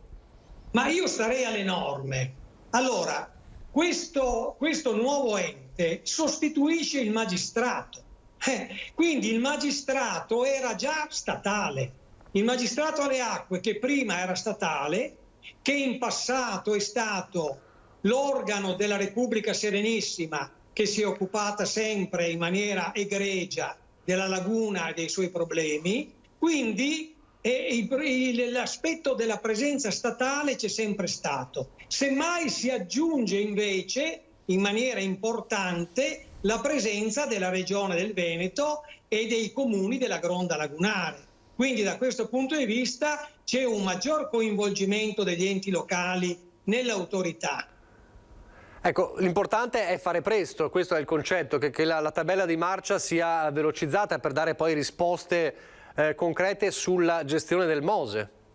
Sì, perché le preoccupazioni delle scorse settimane, delle aziende che hanno realizzato il Mose che devono essere pagate, del commissario liquidatore che in 15 mesi deve liquidare il consorzio Venezia Nuova, di chi ha comunque oggi il potere amministrativo, quindi il presidente del magistrato alle acque, quindi il sindaco di Venezia, il presidente della regione, ovviamente nelle scorse settimane hanno espresso preoccupazione perché naturalmente ci sono sul tappeto decisioni tecniche che devono essere date, perché al di là degli aspetti giuridici, degli aspetti amministrativi, ci sono delicati aspetti tecnici che nel nostro libro, che abbiamo fatto appunto con l'editore Supernova, il nostro centro studi CIRGA, proprio che si intitola Mose e autorità della laguna, edito da Supernova, abbiamo affrontato nella prima parte gli aspetti giuridici con gli interventi del dottor Mingarelli, magistrato della Corte dei Conti, del professor Leardini che insegna a Trento di Verona e altri studiosi del centro studi CIRGA, ma anche la seconda parte molto importante, che è quella proprio tecnica, con contributi molto rilevanti dell'architetto Claudio Aldegheri e dell'architetto Casagrande, che hanno approfondito proprio tutte le tematiche del Mose e tutte le tematiche dei futuri problemi della salvaguardia di Venezia e della sua laguna. Quindi qui abbiamo dei problemi urgenti che devono avere delle soluzioni tecniche importanti proprio per risolvere veramente il problema della gestione del Mose e di una sua sopravvivenza, con tutte le problematiche, trattandosi di un'opera sperimentale, un'opera che tutti ci guardano a livello mondiale, e quindi c'è una scommessa importante, e per quello è importante che oltre agli enti locali il governo centrale abbia dichiarato la sua disponibilità e quindi una garanzia che nei prossimi anni ci sia un forte impegno dello Stato e ovviamente della Regione e del Comune e dei comuni della Gronda Lagunare su questo problema, che è centrale non solo per Venezia ma per tutto il Veneto, ovviamente. È un tema, quello della salvaguardia di Venezia, che riguarda ovviamente in maggior parte il Mose, ma non solo. Insomma, sono tanti i temi che si devono affrontare sulla salvaguardia di Venezia. Chiaramente il Mose è uno strumento cardine e deve essere ovviamente, come diceva lei, supportato tecnicamente ed economicamente, ma insomma questa Venezia che da decenni, insomma, si dice rischia di sparire, ha bisogno di ulteriori iniezioni di idee anche. Certo, si parla di una nuova legge speciale per Venezia, quindi accanto alla creazione di questo nuovo ente pubblico dovrebbe esserci la nuova legge speciale per Venezia, che ovviamente dovrebbe aggiornare le problematiche di una legge che ormai ha 50 anni e che quindi è obsoleta per molti aspetti. Naturalmente la nuova legge speciale per Venezia, come diceva giustamente lei, si occuperà di tutto, quindi si occuperà ovviamente di tutti i problemi della laguna e dei comuni della Gronda, e quindi dovrà intervenire anche dal punto di vista ambientale, edilizio, dell'edilizia, dei palazzi, dello scavo dei rii, della situazione della città che, essendo molto delicata, ha bisogno, come sempre in passato ha fatto anche la Repubblica Serenissima, di un intervento annuale. Ovviamente, per esempio, la Repubblica Serenissima cosa faceva? Ogni anno ripuliva i rii a costo zero, cioè a costo zero per la Repubblica. Come? Facendo fare l'intervento con le spese a carico dei palazzi che insistevano sulle rive dei rii, e quindi venivano suddivise le spese tra tutti i vari proprietari, e ogni anno i rii venivano ripuliti a costo zero per la Repubblica. Ecco, questo per esempio è un esempio che andrebbe in qualche modo anche riproposto, perché naturalmente ci sono dei costi enormi e in passato abbiamo visto vari tentativi anche di interventi di società pubbliche del Comune di Venezia per intervenire sulle fondamenta e sui palazzi, e questo ovviamente è un impegno che deve essere continuo, cioè non può essere sporadico, perché altrimenti si creano poi dei ritardi che moltiplicano i costi. È stato chiarissimo, grazie. Poi questa idea poi insomma sembra l'uovo di Colombo, ma così faceva la Repubblica Serenissima e in realtà appunto si potrebbe riproporre, lo dice lei, lo ha detto lei. Grazie davvero professore, grazie davvero. Allora vedremo appunto se questa tappa verrà velocizzata, se appunto il percorso dell'Agenzia per la Laguna troverà una velocizzazione, perché come diceva lei il problema è urgente per Venezia, a partire proprio dalla gestione del Mose. Grazie davvero professore, grazie per il suo contributo. Grazie e buon lavoro. Restiamo allora un attimo su Venezia, così chiudiamo un po' per quanto riguarda sia il G20 sia la Laguna, e poi entriamo nel campo della politica e vediamo anche qualche aggiornamento di cronaca. A Venezia c'è anche un altro problema, che è quello dell'avvertenza ACTV, che impatta evidentemente anche sulla vita quotidiana. Lunedì ci sarà il tavolo con AVM e quindi vediamo qual è l'aggiornamento su questo fronte. In vista del tavolo di lunedì 12 con l'azienda di trasporto AVM, i sindacati, dopo essere stati definiti morbidi nelle azioni intraprese nel corso dell'avvertenza con AVM e ACTV, rispediscono al mittente la rappresentazione dichiarando l'unità di intenti con le altre sigle. Che nell'incontro del giorno 12 ci sia la disponibilità vera al confronto da parte dell'azienda e dell'amministrazione e che le problematiche presentate dai lavoratori rispetto all'ipotesi di accordo ultimativa presentata dall'azienda e dall'amministrazione abbiano pari dignità rispetto alle problematiche che l'azienda e l'amministrazione ci pongono. La richiesta riguarda il ritiro della disdetta unilaterale degli accordi normativi e lo sblocco del turnover per procedere ad assunzioni immediate, il ripristino dei servizi a meno a livello dell'inverno 2019, quello delle motonavi per la linea 14 e una rivalutazione degli affidamenti esterni dei servizi. C'è una questione relativa all'avvertenza, c'è una questione relativa al servizio, la quantità di servizio, la qualità del servizio l'hanno decisa l'azienda e l'amministrazione, nulla c'entra con l'avvertenza e se ne devono assumere tutta la responsabilità. Non possono scaricare sui lavoratori questi problemi e dire alla città che i problemi rispetto alle corse serali, piuttosto che al taglio delle corse per Punta Sabbione, piuttosto che le corse per le isole, dipende dai lavoratori, dipende dalla mancata copertura dell'organico da parte dell'azienda e una scelta rispetto alla quantità di servizio che l'azienda e l'amministrazione hanno fatto e devono assumersene la responsabilità. Allora, pochissimi istanti di pubblicità, poi torniamo in diretta.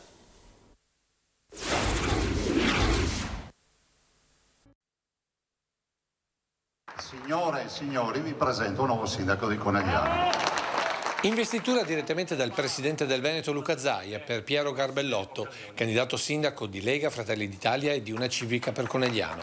E qui sta l'altra grande novità di oggi. E abbiamo iniziato questo nostro percorso qui a Conegliano mettendo insieme le anime di centro. Infatti io oggi parlo a nome della lista Libertà Civica, ma parlo anche a nome dei popolari di Zambon, perché insieme abbiamo messo questo... Un applauso che sottolinea l'importanza dell'appoggio politico, segnali di ulteriore indebolimento di Fabio Chies, ex sindaco e candidato per Forza Italia. Che gli attriti tra i due non siano solo politici lo sottolinea lo stesso Piero Garbellotto durante il suo intervento. Sono nato e cresciuto a Conegliano, in una Conegliano che aveva sicuramente un volto diverso rispetto alla Conegliano di oggi. Una Conegliano che era una città viva, una città sicura, una città in espansione economica, una città che l'unica preoccupazione che avevamo noi ragazzetti a 15-16 anni era quella di avere la maglietta netta per venire in centro. È una città che in questi anni io ho visto sfiorire. Ho visto sfiorire sicuramente a causa anche della congiuntura economica, sicuramente a causa di tanti motivi, ma è altrettanto vero che altre città in questo periodo non sono sfiorite. A me piange il cuore aver visto Conegliano scendere e non rappresentare più il ruolo che rappresentava prima. La cosa che mi ha fatto scattare la molla è stata quella rissa che ho visto in Piazza Cima 2 mesi fa. Cioè la Piazza Cima, che era il salotto buono della città, diventata un incontro di scontri tra bande. Ma vediamo che qui lo stesso Biscione, che se non fosse per la buona volontà degli esercenti e di chi ci vive, è in uno stato sicuramente non degno di come era partito. Ecco perché la sicurezza è la prima priorità del candidato e perché lo stesso Zaia l'abbia sottolineato così. Io penso che questa città abbia bisogno anche di un sindaco che sia sceriffo, quindi ti faremo girare con la stella. perché penso che più apolitico di questo progetto non ce ne sia, perché l'obiettivo è uno solo, non quello di sventolare una bandiera, lo dico contro i miei interessi, ma che è quello di portare in su questa città. Poi il decoro con parole dure per le passate amministrazioni. Un altro problema ce l'abbiamo qui alla mia sinistra, l'ex area Zanussi.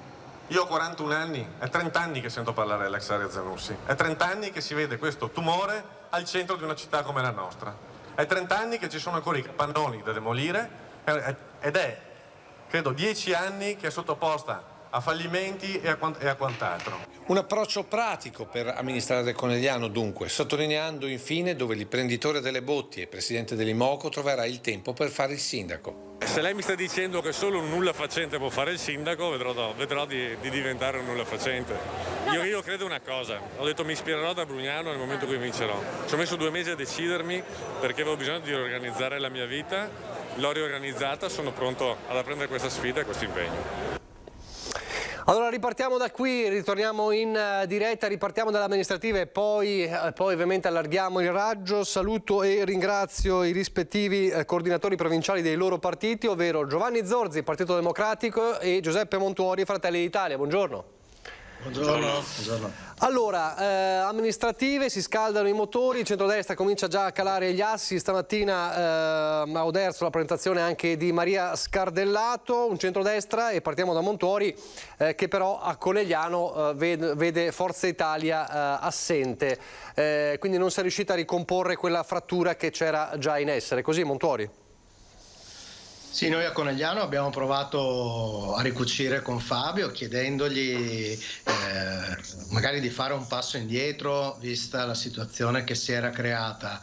A volte capita che si generino delle situazioni poi non più ricomponibili, e noi come centrodestra, anche sulla base di quello che ci chiede la città e che ci chiedono i cittadini, che richiedevano sulla base dei sondaggi che noi abbiamo fatto, il 75% dei cittadini chiedeva il cambiamento, abbiamo deciso di voltare pagina, e abbiamo deciso di farlo secondo noi con una figura che saprà interpretare al meglio il programma che stiamo delineando per la città di Conegliano. Piero Garbellotto è un imprenditore, è un ragazzo giovane, ha 40 anni, è il presidente dell'Imoco Volley.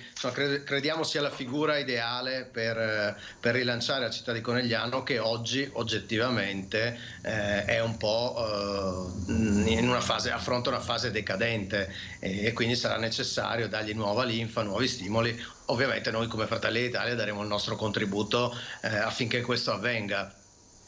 Zorzi è un candidato temibile, insomma è un nome, ha detto così si ispira amministrativamente parlando, non politicamente, altrimenti sarebbe un guaio per il centrodestra, a Brugnaro, un imprenditore noto per essere appunto, diciamo così, il condottiero di quella Imoco Volley che ha vinto dappertutto.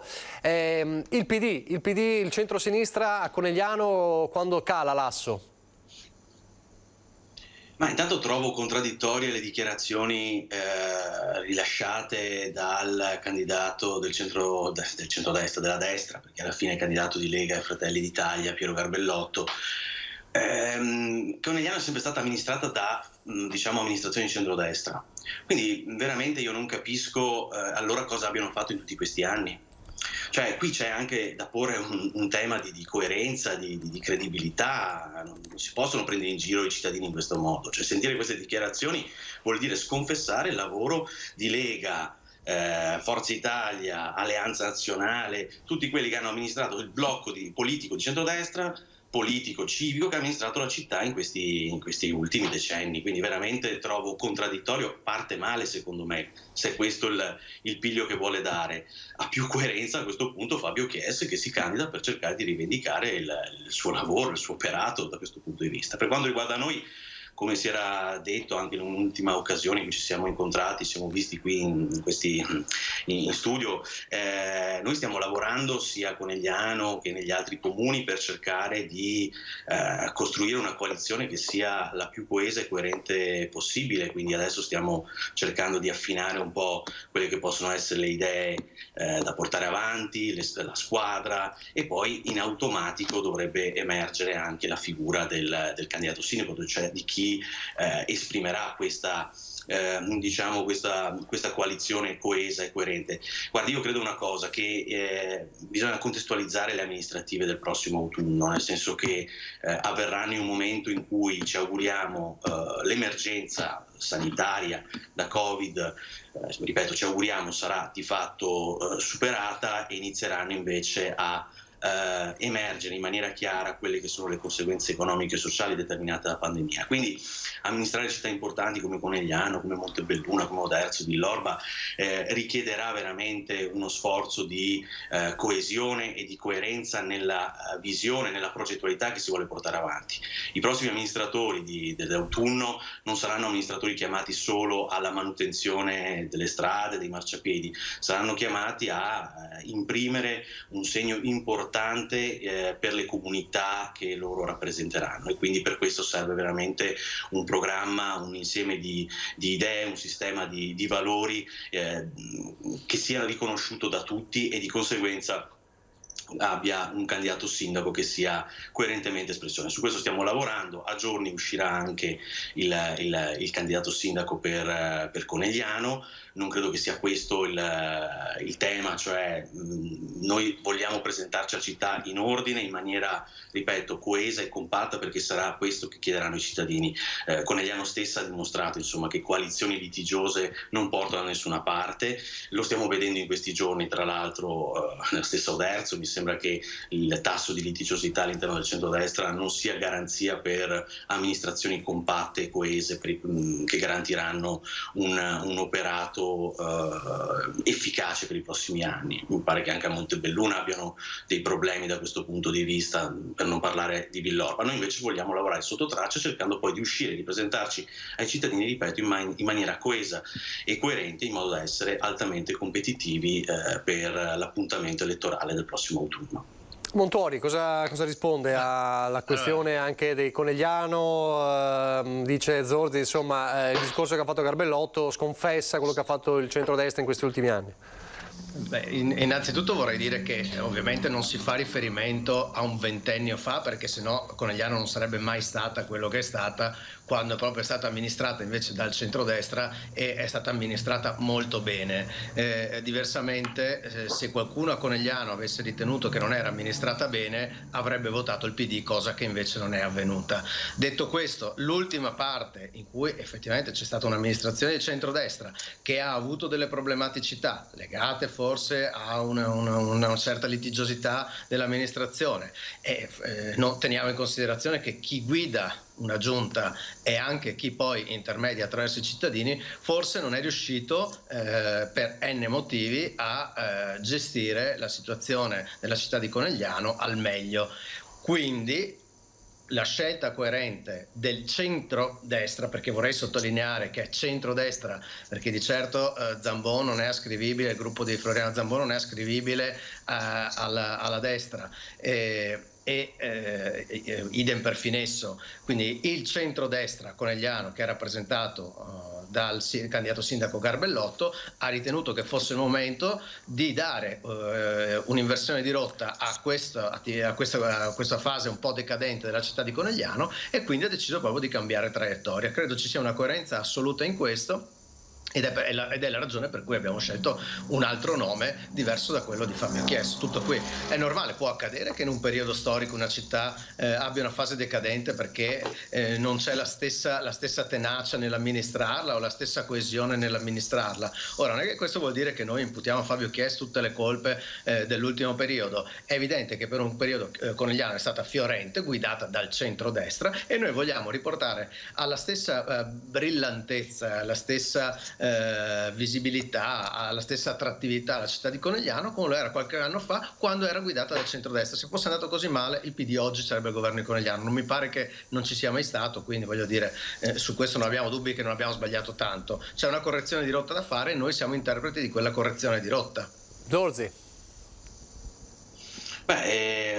un po' decadente, non so, nel senso che le parole di Garbellotto mi sembrano invece molto più tranchant rispetto alle parole di Montuori, quindi credo che sia un po' da registrare al loro interno, ma quelli sono fatti loro che interessano fin là per noi. Noi ci proporremo chiaramente come alternativa rispetto proprio alle amministrazioni degli ultimi decenni, in modo da cercare di dare ai coneglianesi una prospettiva diversa di sviluppo della città, in modo da poterla valorizzare al meglio per quello che è il Conegliano, insomma il capoluogo di quello che sostanzialmente è il sito dell'UNESCO. Quindi da questo punto di vista senz'altro avremo la capacità di far capire ai coneglianesi, insomma, da che parte sta la coerenza e la coesione. Allora, voglio farvi vedere anche, perché ieri a Conegliano il nostro Lucio Zanato ha avvicinato anche Gianangelo Boff e l'onorevole De Carlo per parlare un po' anche degli altri comuni al voto per quanto riguarda il centrodestra. Sentiamo allora cosa hanno detto.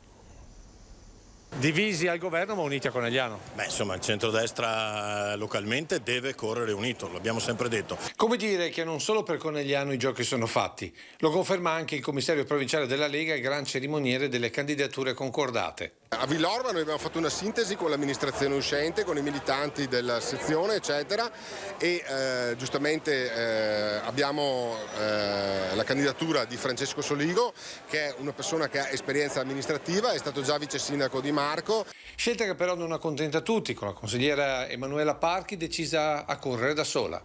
È ovvio che chi poi fa qualcosa di diverso rispetto a quello che decide la Lega, ovviamente per definizione si mette fuori senza che nessuno faccia nessuna azione. Situazione compatta nel centrodestra invece per Montebelluna. Avevamo tantissime persone, vedi anche Michele Toaldo, bravi amministratori con esperienza eccetera, quindi era anche un po' difficile scegliere. Alla fine siamo riusciti a trovare la sintesi su Adalberto Bordin con l'appoggio di tutti quanti e andremo a dare una buona proposta anche a Montebelluna. Domani invece in Piazza Grande Oderzo l'ultima riconferma. Maria Scardellato ha saputo sicuramente fare cose importanti per Oderzo, è una persona pragmatica e concreta e quindi per noi era importante dare continuità. Allora, così ieri nel servizio Lucio Zanato. Montuori, a Montebelluna quindi non quella eventuale comunque richiesta di un sindaco di Fratelli d'Italia non è andata in porto? Guardi, noi a Montebelluna avevamo chiesto di poter avere il sindaco perché lì in amministrazione siamo presenti già da tempo.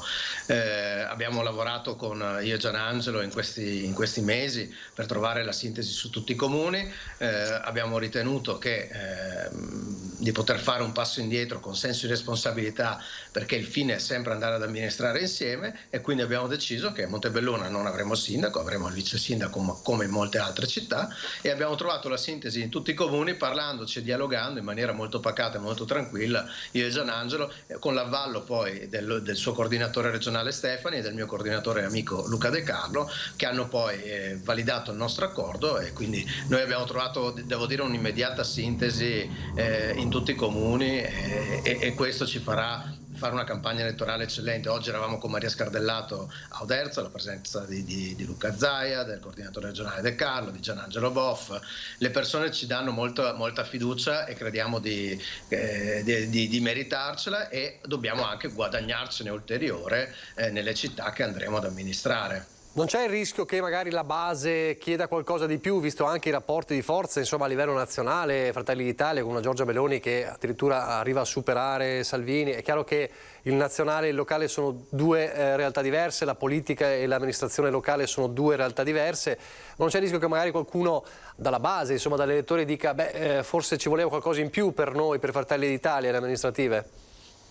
Ma guardi, io non credo che il tema la nostra base è sempre allineata su tutto quello che noi facciamo perché c'è una continua interazione, quindi non c'è un problema di scollegamento tra noi e la base, tra la dirigenza provinciale, regionale e nazionale e la base perché il filo è sempre molto diretto.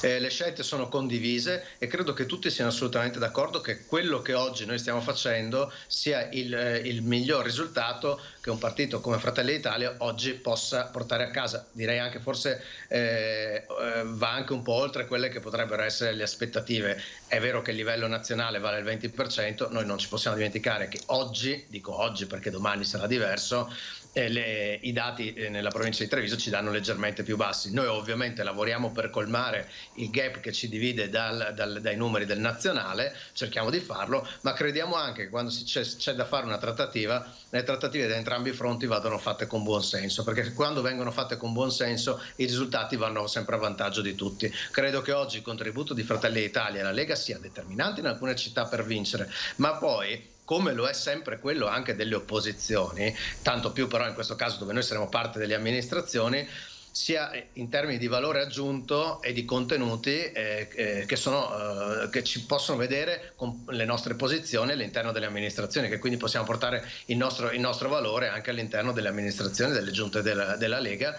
che così potranno avere un interlocutore diverso. Cito le opposizioni perché in molti casi anche avere all'opposizione delle forze, come può essere il PD o come potrà essere a Conegliano Chies, potrà aiutare chi amministra una città ad essere pungolato a fare meglio. Chiudo con le amministrative, non so se voleva aggiungere qualcosa Zorzi, però volevo fare un'ultima domanda riepilogativa sulle amministrative e ci avvicina un po' al Covid anche per poi cambiare argomento. Diceva prima, no, che saranno delle elezioni, insomma si spera diverse rispetto a quelle dell'anno scorso, anche come organizzativamente parlando, è molto probabile che tornino finalmente anche le campagne elettorali vecchia maniera. È così? Cioè si torna un po' anche a respirare quell'area di campagna elettorale non solo virtuale come abbiamo invece siamo stati costretti a vivere l'anno scorso. Zorzi. Beh sì, la campagna elettorale è il momento più importante, significativo di contatto con gli elettori, con i cittadini. L'anno scorso le regionali, ma penso anche alla campagna elettorale per le amministrative a Castelfranco, è stato veramente difficile poter far arrivare alle persone le idee, le proposte, dialogare, ascoltare i cittadini e quindi qualcosa è venuto meno. Detto questo, bisogna anche però tenere presente che ormai la digitalizzazione anche del messaggio politico è inesorabile da questo punto di vista, cioè io non sono assolutamente dell'idea che debba sostituire il contatto diretto, il coinvolgimento, però è ovvio che le forme di partecipazione democratica dovranno essere integrate progressivamente sempre di più anche da questo aspetto digitale. Insomma, in fin dei conti il modo di lavorare ormai è condizionato da digitale, il modo di vivere è condizionato da digitale, credo che anche la politica debba per forza di cose adeguarsi. Detto questo, è un bene ritornare, ripeto, a parlare con le persone, a incontrarle in piazza. Ovviamente ci auguriamo che la situazione epidemiologica possa volgere al meglio, perché altrimenti saremo i primi noi, ovviamente per la responsabilità che ci portiamo, a impedire che possano esserci occasioni di assembramento che possono mettere in pericolo la sicurezza dei nostri concittadini. Questo mi pare evidente. Questo mi dà il là per allora, a meno che Montori non volesse dire qualcosa su questo. No, dico solo che anche noi speriamo di tornare tra la gente, perché abbiamo visto queste due presentazioni ed è una cosa veramente bella poter avere contatto con le persone, parlare, rivedersi in faccia. È vero che il digitale è entrato, però noi sentiamo adesso la mancanza del contatto diretto e personale. E allora, c'è lo spettro della variante Delta, in Europa insomma sta premendo, la Spagna soprattutto.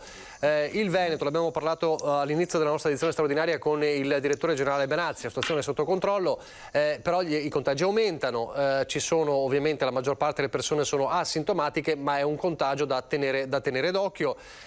Tanto che il Veneto è stato riclassificato da regione a contagio a rischio basso a rischio moderato. C'è il tracciamento in atto, ovviamente bisogna convincere anche le persone a farsi i tamponi e ovviamente bisogna convincere i giovani soprattutto a vaccinarsi. La polemica di questi giorni riguarda ovviamente Italia-Inghilterra. Domani c'è questa finale, domani in ordine sparso insomma le varie città hanno predisposto e hanno organizzato quanto possibile i maxi schermi là dove possono farlo. Nella Marca Trevigiana sapete c'è questo invito più che un divieto della prefettura, però molti sindaci hanno detto noi lo organizzeremo lo stesso. Vorrei un punto di vista vostro per quanto riguarda Treviso in particolare, perché a Treviso poi è scoppiato, diciamo tra virgolette, lo scandalo, chiamiamolo così, anche se abbiamo visto scene simili a Jesolo o a Padova, ma soprattutto a Treviso in quella piazza Duomo. E allora ci si chiede, giusto giusto questa stretta in vista di domani sera? Zorzi? Io sono un grande appassionato di calcio e quindi mi trovo un po' in conflitto interno, nel senso che è evidente che in queste serate in cui l'Italia, la nostra nazionale, è riuscita a superare i diversi turni di eliminazione, è quasi un rito collettivo quello di ritrovarsi in piazza, festeggiare, anche alla luce dei 15 mesi che abbiamo passato, è anche un modo proprio per ritrovare quel senso di appartenenza, di comunità che c'è stato, che la pandemia ci ha negato. Detto questo, però, è anche evidente che non possiamo commettere errori che possano essere poi, che possono compromettere quello che è a tutti gli effetti il ritorno alla normalità. Quindi ritengo che sia comunque di buon senso l'invito fatto dal prefetto. Credo che sia importante garantire naturalmente tutte le condizioni di sicurezza. Io mi riferisco in particolar modo, penso al maxi schermo organizzato all'arena del comune di Preganziolo dal sindaco Paolo Galeano. È una situazione assolutamente di sicurezza, con distanziamento, mascherine, perché ricordiamoci che comunque siamo in zona bianca e la zona bianca prevede l'obbligo, no, della mascherina in caso di assembramenti. Qua purtroppo ci sono assembramenti, quindi io da questo punto di vista raccomando la massima attenzione. Credo che soprattutto nei momenti finali della partita, augurandoci naturalmente che ci siano motivi di festeggiamento, io credo che sia veramente da responsabilizzare le persone, quindi fare in modo questi momenti avvengano nella sicurezza più totale, e ovviamente mi auguro che le forze dell'ordine possano procedere con i necessari controlli. Montuori. Sì, al netto degli episodi penosi che si sono visti di violenza in giro per le piazze, quelli ovviamente dettati da casi umani più che da tifosi, è comprensibile che in un momento come quello che abbiamo affrontato, la partita dell'Italia, diventi anche a volte una valvola di sfogo delle pressioni che tutti abbiamo subito in questo periodo e in questi mesi. Come diceva Zorzi, siamo in zona bianca, quindi non sarebbero vietati gli assembramenti, cioè sono vietati gli assembramenti a patto che non ci siano delle condizioni minime di sicurezza, che è la mascherina, e quindi determinate norme che possono evitare il contagio. Mi metto sia nei panni degli amministratori pubblici che le organizzano che nei panni delle forze di polizia e del Ministero dell'Interno. Non è una situazione facile in cui trovare la mediazione. Devo anche dire che però anche per le esperienze pregresse dove ci sono state partite di calcio, assembramenti, l'Inter, non ci sono poi state esplosioni di casi così eclatanti, e quindi voglio dire, probabilmente all'aria aperta, in spazi aperti, si può garantire il fatto di fare comunque le manifestazioni in sicurezza. Mettere magari un maxi schermo può anche aiutare ad evitare che in giro per i bar e in giro per i locali della città ci siano comunque degli assembramenti meno controllati di quello che può essere una piazza, dove le forze dell'ordine possono comunque intervenire e dare delle indicazioni ai partecipanti. Peraltro il prefetto di Treviso ieri ha proprio precisato questo. Lei ha detto, Maria Rosaria Raganà, un conto è il maxi schermo organizzato dal comune, che quindi ha come appunto in alcune città, come accade a Mogliano, come accade a Preganziola, c'è un distanziamento, è tutto preventivato, è tutto programmato e c'è un numero minimo, un numero massimo. Quello che preoccupa il prefetto e le forze dell'ordine sono le situazioni, diciamo, liquide, i fai da te, e per questo insomma c'è stata questa stretta importante, anche proprio per evitare quello che accada, quello che è accaduto in Piazza Duomo. Poi però ci sono i gestori dei locali, gente che abbiamo raccontato nei nostri telegiornali, aveva prenotazioni per 100 persone che sono sfumate in meno di 24 ore a Treviso. C'è anche quel fronte lì, ed è un fronte che ha sofferto molto. Zorzi. Sì, capisco senz'altro il disagio di chi pensava di poter in qualche maniera trarre un beneficio, che in alcuni casi è anche un sollievo economico dopo i mesi passati da questa occasione. Si tratta sempre, ripeto, di impostare le cose con il buon senso.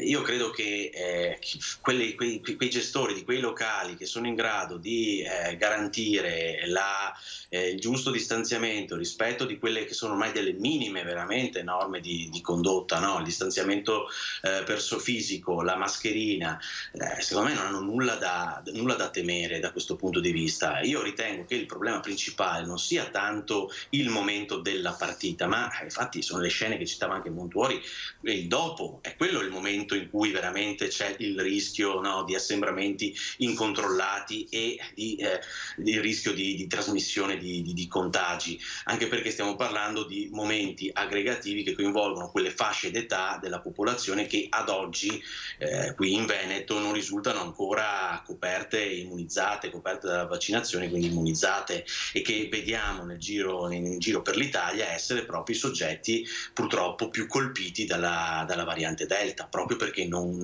immunizzati. Quindi quelli sono i momenti in cui si deve prestare maggiore attenzione, cioè il momento del dopo partita.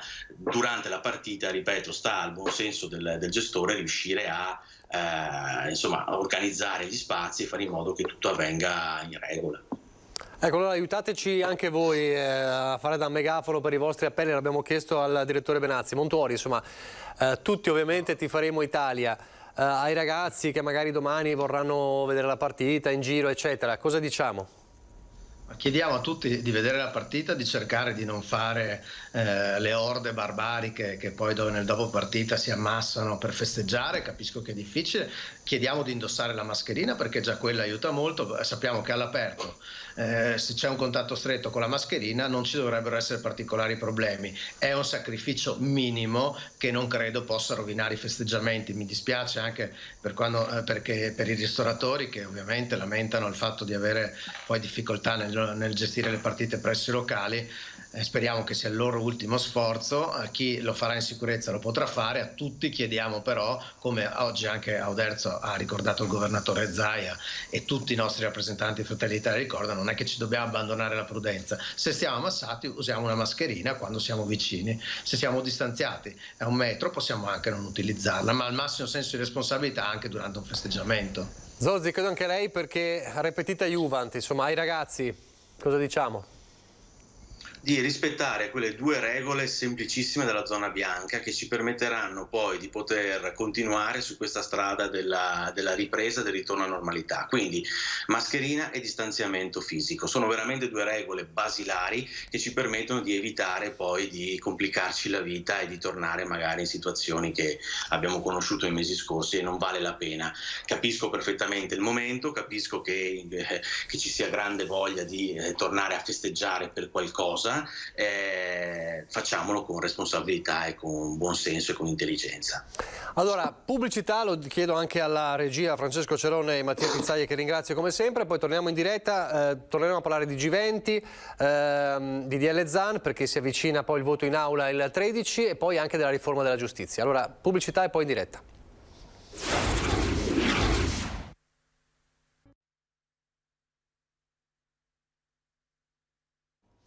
Rieccoci in diretta. Allora, l'ultima mezz'ora insieme, poi alle 2:30 però ci ricollegheremo con Venezia, con Ilaria Marchio e Alessandro Ponchio, per vedere l'inizio della manifestazione di contestazione, chiamiamola così, al G20. Allora, ripartiamo proprio da qui. Avete visto, insomma, questi giorni, avete assistito a questi giorni particolari per Venezia all'Arsenale. Ieri la bozza che è nata dai vari ministri e governatori delle banche per la Global Tax, quindi la tassazione delle multinazionali, e oggi la contestazione con 2000 persone nella zona delle Zattere. Insomma, la cosa che vi chiedo è, questo G20, insomma, è servito per fare un po' il punto della situazione a livello economico mondiale? È servito soltanto a far scappare i turisti, perché i veneziani lamentano il fatto che c'è stata troppa bagarre anche mediatica e con i turisti che non si sono visti? E un po' cosa pensate anche della contestazione? Allora, Montuori.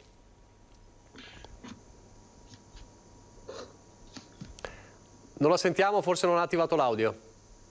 Scusi, se si organizza qualcosa di così importante non va bene, se non la si organizza non va bene, cioè c'è sempre qualcosa di difficile. Io credo che avere un G20 delle banche centrali sia un elemento importantissimo per Venezia, perché è un modo comunque per portare chi poi trasferirà le esperienze fatte a Venezia, ci dà una visibilità su tutti i media internazionali che diversamente non sarebbe così facile avere, quindi va benissimo che ci sia stato il G20 a Venezia. Poi sui risultati del G20, cioè i G20 sono più che altro momenti di confronto, di analisi di massima di quelle che potrebbero essere poi in futuro le azioni da intraprendere. Ci vorrebbe una global tax, su quello è fuori discussione, siamo tutti d'accordo, soprattutto l'Europa dovrebbe imporre una global tax nei confronti delle multinazionali che in pochi casi sono europee e che in molti casi sono americane, che fanno utili enormi nei nostri paesi e nei nostri paesi non lasciano una tassa. È vero che queste multinazionali contribuiscono anche all'economia italiana in maniera indiretta, ma se quegli utili rimanessero anche sui territori in cui vengono fatti, è evidente che sarebbe un vantaggio per tutti, quindi assolutamente ci vuole una global tax e va scelta. L'Europa in questo si deve imporre in maniera decisa nei confronti dei grandi colossi, soprattutto quelli del web, che transitano e commerciano lasciando poco sui territori in cui insistono. Quindi assolutamente sì. Sulle contestazioni va bene, le contestazioni fanno parte del gioco, è un momento di visibilità e come sempre durante questi grandi momenti di visibilità ci sono le contestazioni e insomma credo siamo un paese democratico, ben vengano anche le contestazioni. Poi non entro nel merito perché ovviamente ognuno può avere la sua opinione rispetto ai contenuti delle contestazioni, ma per fortuna esistono anche queste. Zorzi. Se no esisterebbe il DDL Zan. Ci arriviamo fra poco. Zorzi. La utilità, l'efficacia di un summit si misura sui risultati che poi porta a casa e che si vedono poi nell'azione politica quotidiana. Io non sono proprio un grandissimo fan di questi meeting internazionali, perché purtroppo molto spesso, se guardiamo anche alle grandi aspettative che avevano suscitato i G20 sull'ambiente, poi si è visto che ogni paese si sente poi libero di fare un po' quello che gli pare e quindi di vivere questi incontri proprio come una vetrina per la visibilità personale del leader di turno. Quindi aspettiamo chiaramente a vedere i risultati, se ci saranno mi auguro di sì, nel senso che la piattaforma condivisa mi sembra assolutamente un segnale quantomeno interessante di assunzione di consapevolezza di quello che è il mondo cambiato dopo la pandemia. La global tax, come si diceva prima, è un atto doveroso di giustizia innanzitutto, nel senso che noi dobbiamo renderci conto che la globalizzazione sotto la spinta, diciamo, del pensiero neoliberista ha prodotto molti guai in un mondo che comunque è ormai definitivamente interconnesso, e quindi bisogna assolutamente cambiare verso, quindi cercare di ragionare in modo tale da mettere in campo delle misure, dei provvedimenti, delle politiche pubbliche che siano in grado di garantire uno sviluppo più giusto e più sostenibile, una spinta più di giustizia e sostenibilità a questa globalizzazione che è inesorabile, insomma l'abbiamo ormai capito, mi pare evidente, e per certi versi è anche un bene, insomma, che ci possa essere la possibilità di vivere in un mondo globalizzato, no? I benefici sono molteplici. Bisogna cercare appunto di evitare che la spinta alla globalizzazione avvenga su quelle basi neoliberiste che non hanno assolutamente garantito sicurezza, giustizia e dignità a fasce di popolazione importanti. Insomma, ricordiamoci anche la crisi economica del 2010 che non nasce da nulla e a tutti gli effetti che essa ha prodotto. Riguardo alle contestazioni, sì, siamo giustamente un paese democratico, quindi credo che sia assolutamente un diritto di chi non la pensa come, o che comunque vuole far sentire la propria voce, di poterla far sentire in un momento certo di visibilità. Quindi mi auguro poi che i contenuti che queste contestazioni, queste manifestazioni possano essere contenuti da prendere in considerazione per poter migliorare poi la gestione del sistema economico internazionale. Insomma, molto spesso sono contestazioni fine a se stesse, in alcuni casi sono manifestazioni che portano dei messaggi che vanno assolutamente presi in considerazione. Chiudo con l'Europa, stante la speranza che, come diceva Zorzi, la montagna poi non partorisca il topolino come spesso è accaduto, anche in base a quello che diceva Zorzi e anche Montuori, può essere paradossalmente che la pandemia abbia dato, tra virgolette, una svegliata all'Europa su certi temi? Montuori? Beh, sicuramente sì, perché la pandemia ha fatto capire che le multinazionali che lavoravano attraverso il web hanno continuato a fare utile, basta vedere i risultati di Amazon e quanto sono arrivati a guadagnare, con un piccolo particolare però, che l'economia reale, quella che dà posti di lavoro quotidianamente ogni giorno, è andata in sofferenza e non ha fatto utili. Se in più aggiungiamo che gli utili fatti da Amazon e dalle grandi multinazionali non sono nemmeno ricaduti nei territori che hanno permesso quegli utili, che dall'altro lato erano in sofferenza, è evidente che o l'Europa si dà una svegliata o c'è un problema serio. Noi non possiamo perdere.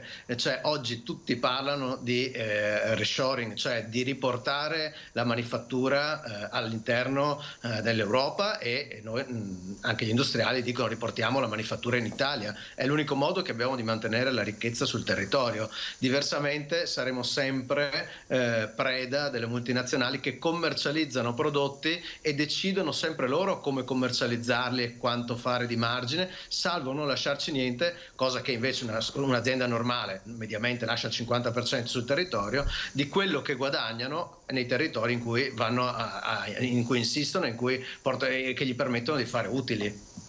Zorzi, chiudiamo con l'Europa. C'è questa speranza che sia cambiato anche il modo di pensare in Europa con la pandemia, o poi la logica del profitto poi ingoierà tutto quando si spera la pandemia finirà? Ma solo chi è in malafede può negare una cosa, cioè che questa pandemia abbia messo in evidenza i limiti e le contraddizioni di quel modello di sviluppo economico e sociale improntato dalla globalizzazione, ispirato e condizionato dalla globalizzazione neoliberista, un modello di sviluppo che ha prodotto, che ci ha lasciato in eredità con la crisi economica del 2010, ma che si era già visto in precedenza, ci ha lasciato in eredità insicurezza economica, precarietà esistenziale e marginalizzazione politica di importanti fasce di popolazione, in particolar modo giovani e donne. L'Europa ha reagito, ha dato una prima risposta, secondo me una risposta di consapevolezza di questo, e il Next Generation EU è la dimostrazione, un programma straordinario di risorse volto proprio a superare quelli che sono i limiti, le contraddizioni, le inefficienze e gli sprechi di quel modello di sviluppo precedente, e quindi a aggredire insicurezza economica, precarietà esistenziale e marginalizzazione politica, tant'è vero che la principale voce di beneficiari sono proprio i giovani. Quindi da questo punto noi partiamo. Io mi auguro che il Next Generation EU non sia un momento estemporaneo, e la prova di fatti, proprio per capire che l'Europa abbia compreso l'insegnamento drammatico della pandemia, sarà proprio nel momento in cui si discuterà per renderlo un fondo e quindi una serie di misure stabile nel tempo. Cioè il Next Generation EU, noi come Partito Democratico con il nostro segretario Letta l'abbiamo già proposto, rilanciato in tutte le sedi, vogliamo che sia un elemento costitutivo della nuova Europa e quindi che si possa riprodurre nel tempo. Solo così possiamo superare e voltare pagina rispetto a quello che ci siamo lasciati, appunto quello che abbiamo vissuto in questi 15 mesi. A corollario finale, vi leggo questo lancio di agenzia. Sul G20, i ministri delle finanze e i governatori del G20 riuniti in queste ore al Summit Finanze di Venezia sarebbero vicini all'accordo sulla proposta di tassazione delle multinazionali articolata in un'aliquota minima al 15% e un meccanismo di ripartizione degli utili fra i paesi. Le discussioni di oggi, apprende l'ANSA, avrebbero anche evidenziato l'attenzione alle varianti del Covid-19 come fattore di rischio potenziale rispetto a un quadro macroeconomico di ripresa globale. Dove c'è un accordo vicino, da un accordo vicino a un accordo che non c'è. Chiaramente cambiamo completamente argomento, ed è quello sulla DDL Zan. Quindi il 13 si parte con la discussione in Senato. Cosa è mancato per arrivare all'accordo, Montuori? Guardi, per arrivare, l'accordo è difficile arrivare ad un accordo su un decreto che tra l'altro poi comporta delle importanti sanzioni penali senza che una sanzione penale, e lo ha detto qualcuno di sinistra, vedi Fassino, sia ascrivibile a un reato certo, ma sia lasciata più alla sensibilità di un giudice. Oggi il codice penale italiano è pieno, per fortuna, di articoli che tutelano in qualsiasi modo la diversità, la violenza, dalla diversità, dalla razza, dalla religione. Cioè, se per caso noi riteniamo che se dovesse esserci all'interno del codice penale un articolo mancante o un articolo da rinforzare perché ci rendiamo conto che c'è una debolezza, rinforziamo quell'articolo. Diverso è invece introdurre qualcosa che incide sulle opinioni di chi la pensa diversamente. Cioè, io credo che se qualcuno, anche se qualche dubbio ce l'ho perché la vedo più che altro come una battaglia puramente ideologica, in un momento in cui la sinistra ha bisogno di cavalcare l'ideologia per ritornare un po' in auge viste le sofferenze che ha, se qualcuno abbandonasse la battaglia ideologica e riflettesse su quello che è il DDN Zan, va esattamente all'opposto di quello che è la pluralità e la diversità, perché si vuole omologare, parlando di genere e gender, si vuole omologare tutto il mondo indistintamente. Tutti sono, la teoria gender è una teoria allucinante, cioè che quella dice non è vero che sei nato uomo o donna, è una convenzione che tu sia uomo o donna. Oggi si può dire tutto, ma insomma almeno qualcosa che la natura ci ha dato e che sia chiara, penso che nessuno la possa contestare. Se poi uno si sente uomo o donna o è gay o è lesbica,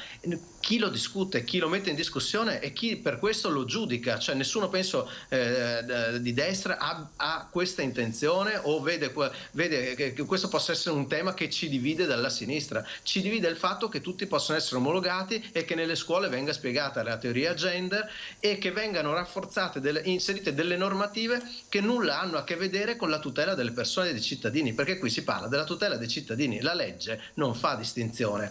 Quindi ci sono norme su norme che tutelano la differenza di genere, la differenza di religione, la differenza di provenienza di origine, quindi non c'è nessun tipo di limite. C'è un dubbio? Rafforziamo la norma. Tant'è che i dubbi ci sono anche a sinistra e temo che non sarà così semplice per loro farla passare. Ci sono anche dei forti dubbi di costituzionalità, quindi voglio dire, aggiungiamo tutto questo, penso che il DDL Zan così com'è non passerà mai. Zorzi. Sì, vado per punti. Intanto non è Piero Fassino che ha espresso perplessità sul DDL Zan, ma è Stefano Fassina che, ecco, perfetto. Poi l'articolo 4 del DDL Zan esplicita in maniera chiara, fatto salvo le libertà di espressione, quindi non c'è nessun condizionamento da questo punto di vista, a tal punto che quell'articolo 4 è stato un articolo che è stato inserito e elaborato anche sulla base di quelle che erano state le richieste delle forze del centrodestra a suo tempo. La teoria gender non rientra nel DDL Zan perché banalmente non esiste, nel senso che la teoria gender è un'invenzione della propaganda delle destre, nel senso che il DDL Zan parla di identità di genere, che è una cosa ben diversa appunto da una presunta teoria gender. L'identità di genere è già dentro al nostro ordinamento giuridico, perché l'identità di genere è stata esplicitata la prima volta in una direttiva europea del 2014 come motivo di persecuzione, è stata poi inserita nel nostro ordinamento con l'atto di conversione, no, di recepimento della direttiva, è inserita anche nell'ordinamento penitenziario addirittura, quindi l'identità di genere già c'è nel nostro ordinamento, non è un'invenzione del DDL Zan e non c'entra niente con la teoria gender, ma è un tema che in Europa è stato sviluppato in tutte le sedi, approfondito e appunto è stato considerato addirittura motivo di persecuzione. La percezione che uno ha di sé può diventare motivo di persecuzione e può diventare motivo appunto di aggressione, di atti di violenza e discriminazione, perché non dimentichiamoci, io non sto qua a perdermi nei dettagli, cioè la finalità di questo provvedimento è molto semplice, è quello di estendere l'aggravante che i due articoli del codice penale e che la legge Mancino già prevede per reati di discriminazione, di violenza legati a motivi di razza, di religione, di etnia, di estenderlo a motivi legati all'orientamento sessuale, al genere, all'identità di genere e alla disabilità. io credo che veramente se noi stiamo su questo, quindi al netto di quelle che sono state poi le strumentalizzazioni che ha subito questo provvedimento, perché la vera battaglia ideologica non è che l'abbia fatta il PD, l'hanno fatta le destre per strumentalizzare questo provvedimento, perché veramente se stiamo agli articoli di quel DDL, li leggiamo veramente in maniera laica, non vediamo nulla di tutto questo, non c'è la gestazione per altri, non c'è l'approvazione della transizione di genere, non c'è nulla di tutto quello che abbiamo sentito in questi mesi. Quindi il 13 luglio è stata calendarizzata la discussione in aula, l'hanno votata le stesse forze che l'hanno votata alla Camera. Io mi auguro che quelle forze che l'hanno votata, forze politiche, quei gruppi parlamentari che l'hanno votato alla Camera mantengano la loro coerenza, e se no dovranno spiegare perché hanno cambiato indicazione di voto. Montuori. Ma semplicemente hanno cambiato indicazione di voto perché probabilmente hanno letto bene quelle norme, si sono confrontati con giuristi e costituzionalisti e hanno capito che non ha senso. Nessuno, ripeto, di noi potrà, da parte di noi di destra, potrà mai dire che se ci sono dei dubbi sulle tutele di persone legate al genere e quindi che il codice penale non abbia tutele sufficienti che vadano rafforzate.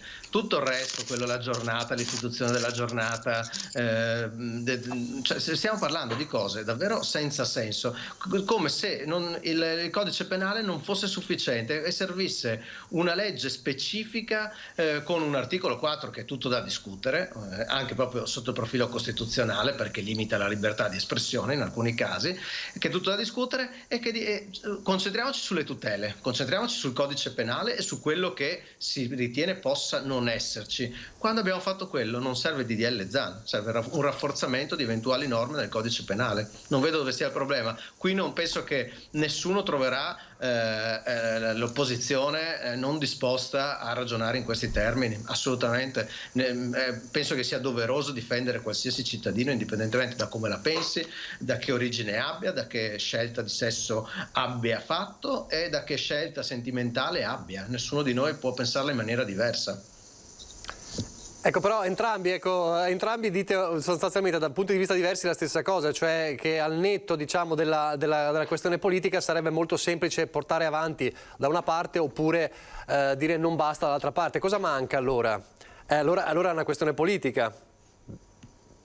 Zorzi. È stato impostato dal punto di vista ideologico, è stata messa giù, è una questione politica, è certamente una questione politica, che se invece fosse stata discussa all'interno dei luoghi deputati, cioè alla Camera e al Senato, semplicemente con un'integrazione delle norme che già ci sono perché si ritengono non sufficientemente forti per tutelare queste tipologie di persone che possono vivere in una fase della loro vita delle situazioni diverse e manca questa norma, andiamo a lavorare sulla norma, non andiamo a lavorare su un DDL che prevede appunto tutta una serie di cose che, date in mano a un giudice, potrebbero limitare la libertà di espressione, perché non è facile stabilire qual è l'espressione che si può o non si può esprimere.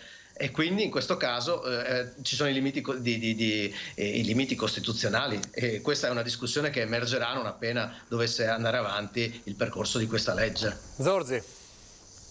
Ma io vedo, ripeto, battaglia ideologica a destra e scelte di puro e squallido tatticismo da parte di alcune forze politiche nominalmente riferibili al campo del centrosinistra, perché scusate, noi stiamo parlando adesso il 13 luglio del passaggio al Senato. Fa riferimento a Italia Viva, è chiaro, no? Lascio che la fantasia di capire le cose, l'immaginazione, no, al potere. Sì, sostanzialmente sì, perché veramente non riesco a capire la scelta di Matteo Renzi, non la capisco, non la capiamo. Detto questo però, non voglio neanche perdermi troppo su cercare l'esegesi del pensiero renziano. A me interessa spiegare una cosa molto semplice, in risposta anche a quello che diceva Montuori prima. Noi stiamo parlando adesso di un passaggio al Senato il 13 luglio. Questo vuol dire che il disegno di legge Zan è già stato approvato alla Camera, quindi c'è stato tutto l'iter di commissioni, audizioni, confronti con le opposizioni, integrazione e quant'altro. Come dicevo, l'articolo 4 è espressione di questo processo parlamentare. Al Senato sta arrivando la proposta di legge, il disegno di legge che è stato votato alla Camera. Non è che magicamente arriva al Senato una cosa che è nata negli ultimi mesi. Quindi veramente io non vedo strumentali queste iniziative da parte della destra e, ripeto, una scelta tattica di cui non trovo nessun senso da parte di Italia Viva. Ma qua poi, ripeto, il 13 luglio si va al voto e vedremo appunto chi avrà il coraggio di assumersi la responsabilità delle proprie azioni. A proposito di voto, e chiudiamo gli ultimi minuti, ieri il Premier Draghi ha lanciato un appello, insomma, alla fedeltà, insomma, alla parola, dopo che è passato, diciamo, in Consiglio dei Ministri la struttura della riforma della giustizia del ministro Cartabia. Questo ha spaccato più che altro, non è il caso il vostro caso, nel senso che non abbiamo un esponente del Movimento 5 Stelle per poterne parlare, ma ha spaccato ulteriormente e forse definitivamente il Movimento 5 Stelle, ma insomma c'è questa riforma della giustizia in campo, insomma in atto, anche qui deve passare il vaglio parlamentare. Cosa dite di questa riforma della giustizia? Vi piace così? Va bene così? Montuori? Beh, lei sa che noi stiamo appunto raccogliendo le firme per il referendum, a differenza degli amici della Lega, ci limitiamo a 4 dei punti del referendum. Evidentemente non ci va bene così com'è, cioè voglio dire, è necessaria una riforma del CSM, è necessario che ci sia la responsabilità diretta dei magistrati, la separazione delle carriere, cioè insomma sono tutti limiti che noi e la valutazione dei magistrati è anche un altro tema importantissimo che noi ricordiamo da anni e che abbiamo sempre sottolineato da moltissimi anni. Quello che riguarda la magistratura nella sua gestione, il caso Palmara è chiaro, identificativo di quello che è successo con le correnti. Crediamo sia necessaria un'importante riforma della giustizia. Troppo morbida questa, secondo lei è troppo morbida, non cambia, non sposta di molto? Cioè, è sposta di poco, perché oggi è vero che la magistratura fa parte di uno dei 3 poteri dello Stato, però è anche vero che non può essere sempre, forse è stato ancora poco sottolineato il caso Palmara, ma in un paese normale, cioè quello non è stato uno scherzo vedere come si muovevano allegramente quei magistrati. Sì, non stiamo parlando di scelte da poco, cioè parliamo del CSM, non stiamo parlando di cose e poi in passato abbiamo vissuto anche alcuni casi, per carità, perché poi la magistratura è sempre un organo che si auto come si può dire, tutela, nel senso che la parte buona è sempre superiore a quella cattiva, perché sennò anche il caso Palmara non sarebbe emerso. Ma onde evitare questi rischi cerchiamo di far assumere qualche responsabilità in più ai magistrati che giudicano, che ci siano anche delle valutazioni di merito sui magistrati terze e ben fatte. La riforma del CSM ovviamente è una riforma necessaria, quindi insomma, e la separazione delle carriere poi non ne parliamo, perché è un tema che storicamente noi cavalchiamo e riteniamo che insomma sia ancora un elemento sul quale non c'è più da discutere. Uno sceglie da che parte stare anche all'interno della magistratura. Zorzi, chiudiamo con lei.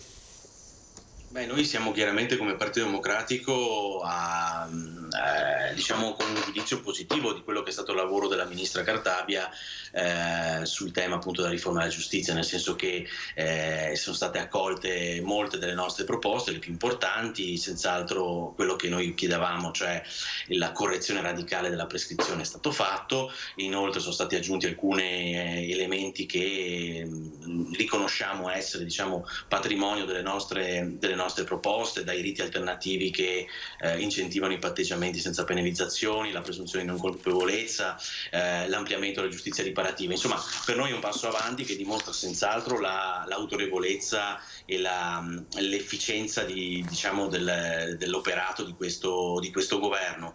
Mi dispiace assistere a quello che si sta vedendo appunto sul fronte dell'interno dei 5 Stelle, perché credo che comunque il lavoro che può fare, che può imprimere esprimere Giuseppe Conte, di normalizzazione, di avvicinamento verso il completamento, diciamo, di una trasformazione della forza politica in una forza matura e radicata all'interno del campo del centro-sinistra, chiaramente per noi è visto favorevolmente. Questa situazione qua è ovvio che complica un po', ma io non mi permetto di entrare ovviamente nel merito di quelle che sono le vicissitudini di quel movimento, ovviamente lascio ai loro esponenti, insomma, però lo vediamo con preoccupazione senz'altro quello che sta succedendo. Vedremo quello che accadrà. Io ringrazio Giuseppe Montuori, ringrazio Giovanni Zorzi per essere stati con noi per quest'ora in cui abbiamo affrontato diversi temi. Siamo partiti dall'amministrativa, abbiamo attraversato il Covid fino a questi temi importanti. Grazie davvero, perché adesso torniamo a Venezia da Ilaria Marchiori. Grazie e buon lavoro. Allora, Ilaria Marchiori la vedo pronta per il collegamento zona Zattere. Siamo a ridosso, dovrebbe iniziare adesso la manifestazione alle Zattere, è così? Sento già la musica. È proprio così, ci troviamo qui alle Zattere. Sì, esattamente, l'hanno accesa da pochissimo, però naturalmente sono quasi le 14:30, ma non saranno puntuali, non inizieranno esattamente alle 14:30, perché vedete ci sono tantissime persone, ma non siamo ancora arrivati al numero previsto per oggi, almeno le persone che saranno qui oggi, che dovrebbero essere intorno alle 2000. Si stanno riversando qui mano a mano. I primi ad essere arrivati sono gli attivisti del comitato No Grandi Navi, li abbiamo visti, vediamo anche le loro bandiere. Sandro ce le sta inquadrando, come ci sta inquadrando tutte le persone che sono presenti in questo momento. Ricordiamo che andranno avanti per gran parte del pomeriggio e potrebbe essere probabile che intorno a metà pomeriggio succeda anche qualcosa che ancora non c'è dato sapere, ma come sappiamo bene spesso queste manifestazioni riservano anche qualche sorpresa. Qui alla mia sinistra, alle mie spalle, vediamo proprio uno dei tanti striscioni che sono stati affissi qui nelle pareti tra un tronco di un albero e un altro. Questo è lo striscione di We Are the Tide, You Are Only G20. Questo è proprio lo slogan, ma soprattutto anche il gruppo, la piattaforma che raccoglie tutti gli attivisti che oggi si ritrovano qui. In poche parole, tradotto per chi non lo sapesse, noi siamo la Marea, voi solo G20. Questo perché? Perché come ci hanno spiegato molti degli attivisti che sono già arrivati qui, quello che loro oggi vogliono dare è un messaggio che arrivi forte e impetuoso, proprio come una marea, e che vada, diciamo, a superare con tutte le presenze di oggi quelle che ci sono al G20 dei grandi del paese. Raccolti in questa piattaforma ci sono, ovviamente abbiamo visto il comitato No Grandi Navi, il movimento per la difesa della sanità pubblica, i Cobas, gli ambientalisti, i centri sociali, gli animalisti e gli attivisti di Venice for Future. Questa mattina invece proprio qui poco distante, a qualche metro, c'è stata un'altra manifestazione pacifica, però diversa da quella di qualche giorno fa. Questa era più musicale, invece dei manifestanti di Extinction Rebellion, che sono gli stessi manifestanti che abbiamo visto proprio nel giorno di apertura dei lavori del G20, che si sono piazzati proprio davanti a dove erano riuniti i grandi che avevano iniziato la loro prima discussione del giorno, creando una barriera umana e incollandosi letteralmente al pavimento, chi con le mani, chi con un piede, chi con i vestiti che aveva addosso. Ecco, dicevamo, si attendono ancora tantissime persone, molte le forze dell'ordine che sono state impiegate proprio per questa giornata, ancora di più. Ci saranno oltre 250 agenti tra polizia, carabinieri Carabinieri, Guardia di Finanza a presidiare questa zona, ma anche quelle circostanti, proprio per evitare che possano succedere eventuali episodi e che si vada oltre a questa zona. I controlli sono anche in acqua, abbiamo visto, ora non le vediamo, però fino a poco tempo fa c'erano anche le moto d'acqua della polizia e la motovedetta della Guardia di Finanza, stanno comunque presidiando a tutto il Canal Grande, quindi piano piano ritorneranno. E ancora l'elicottero che continua a sorvolare proprio sopra le nostre teste per presidiare tutta la situazione.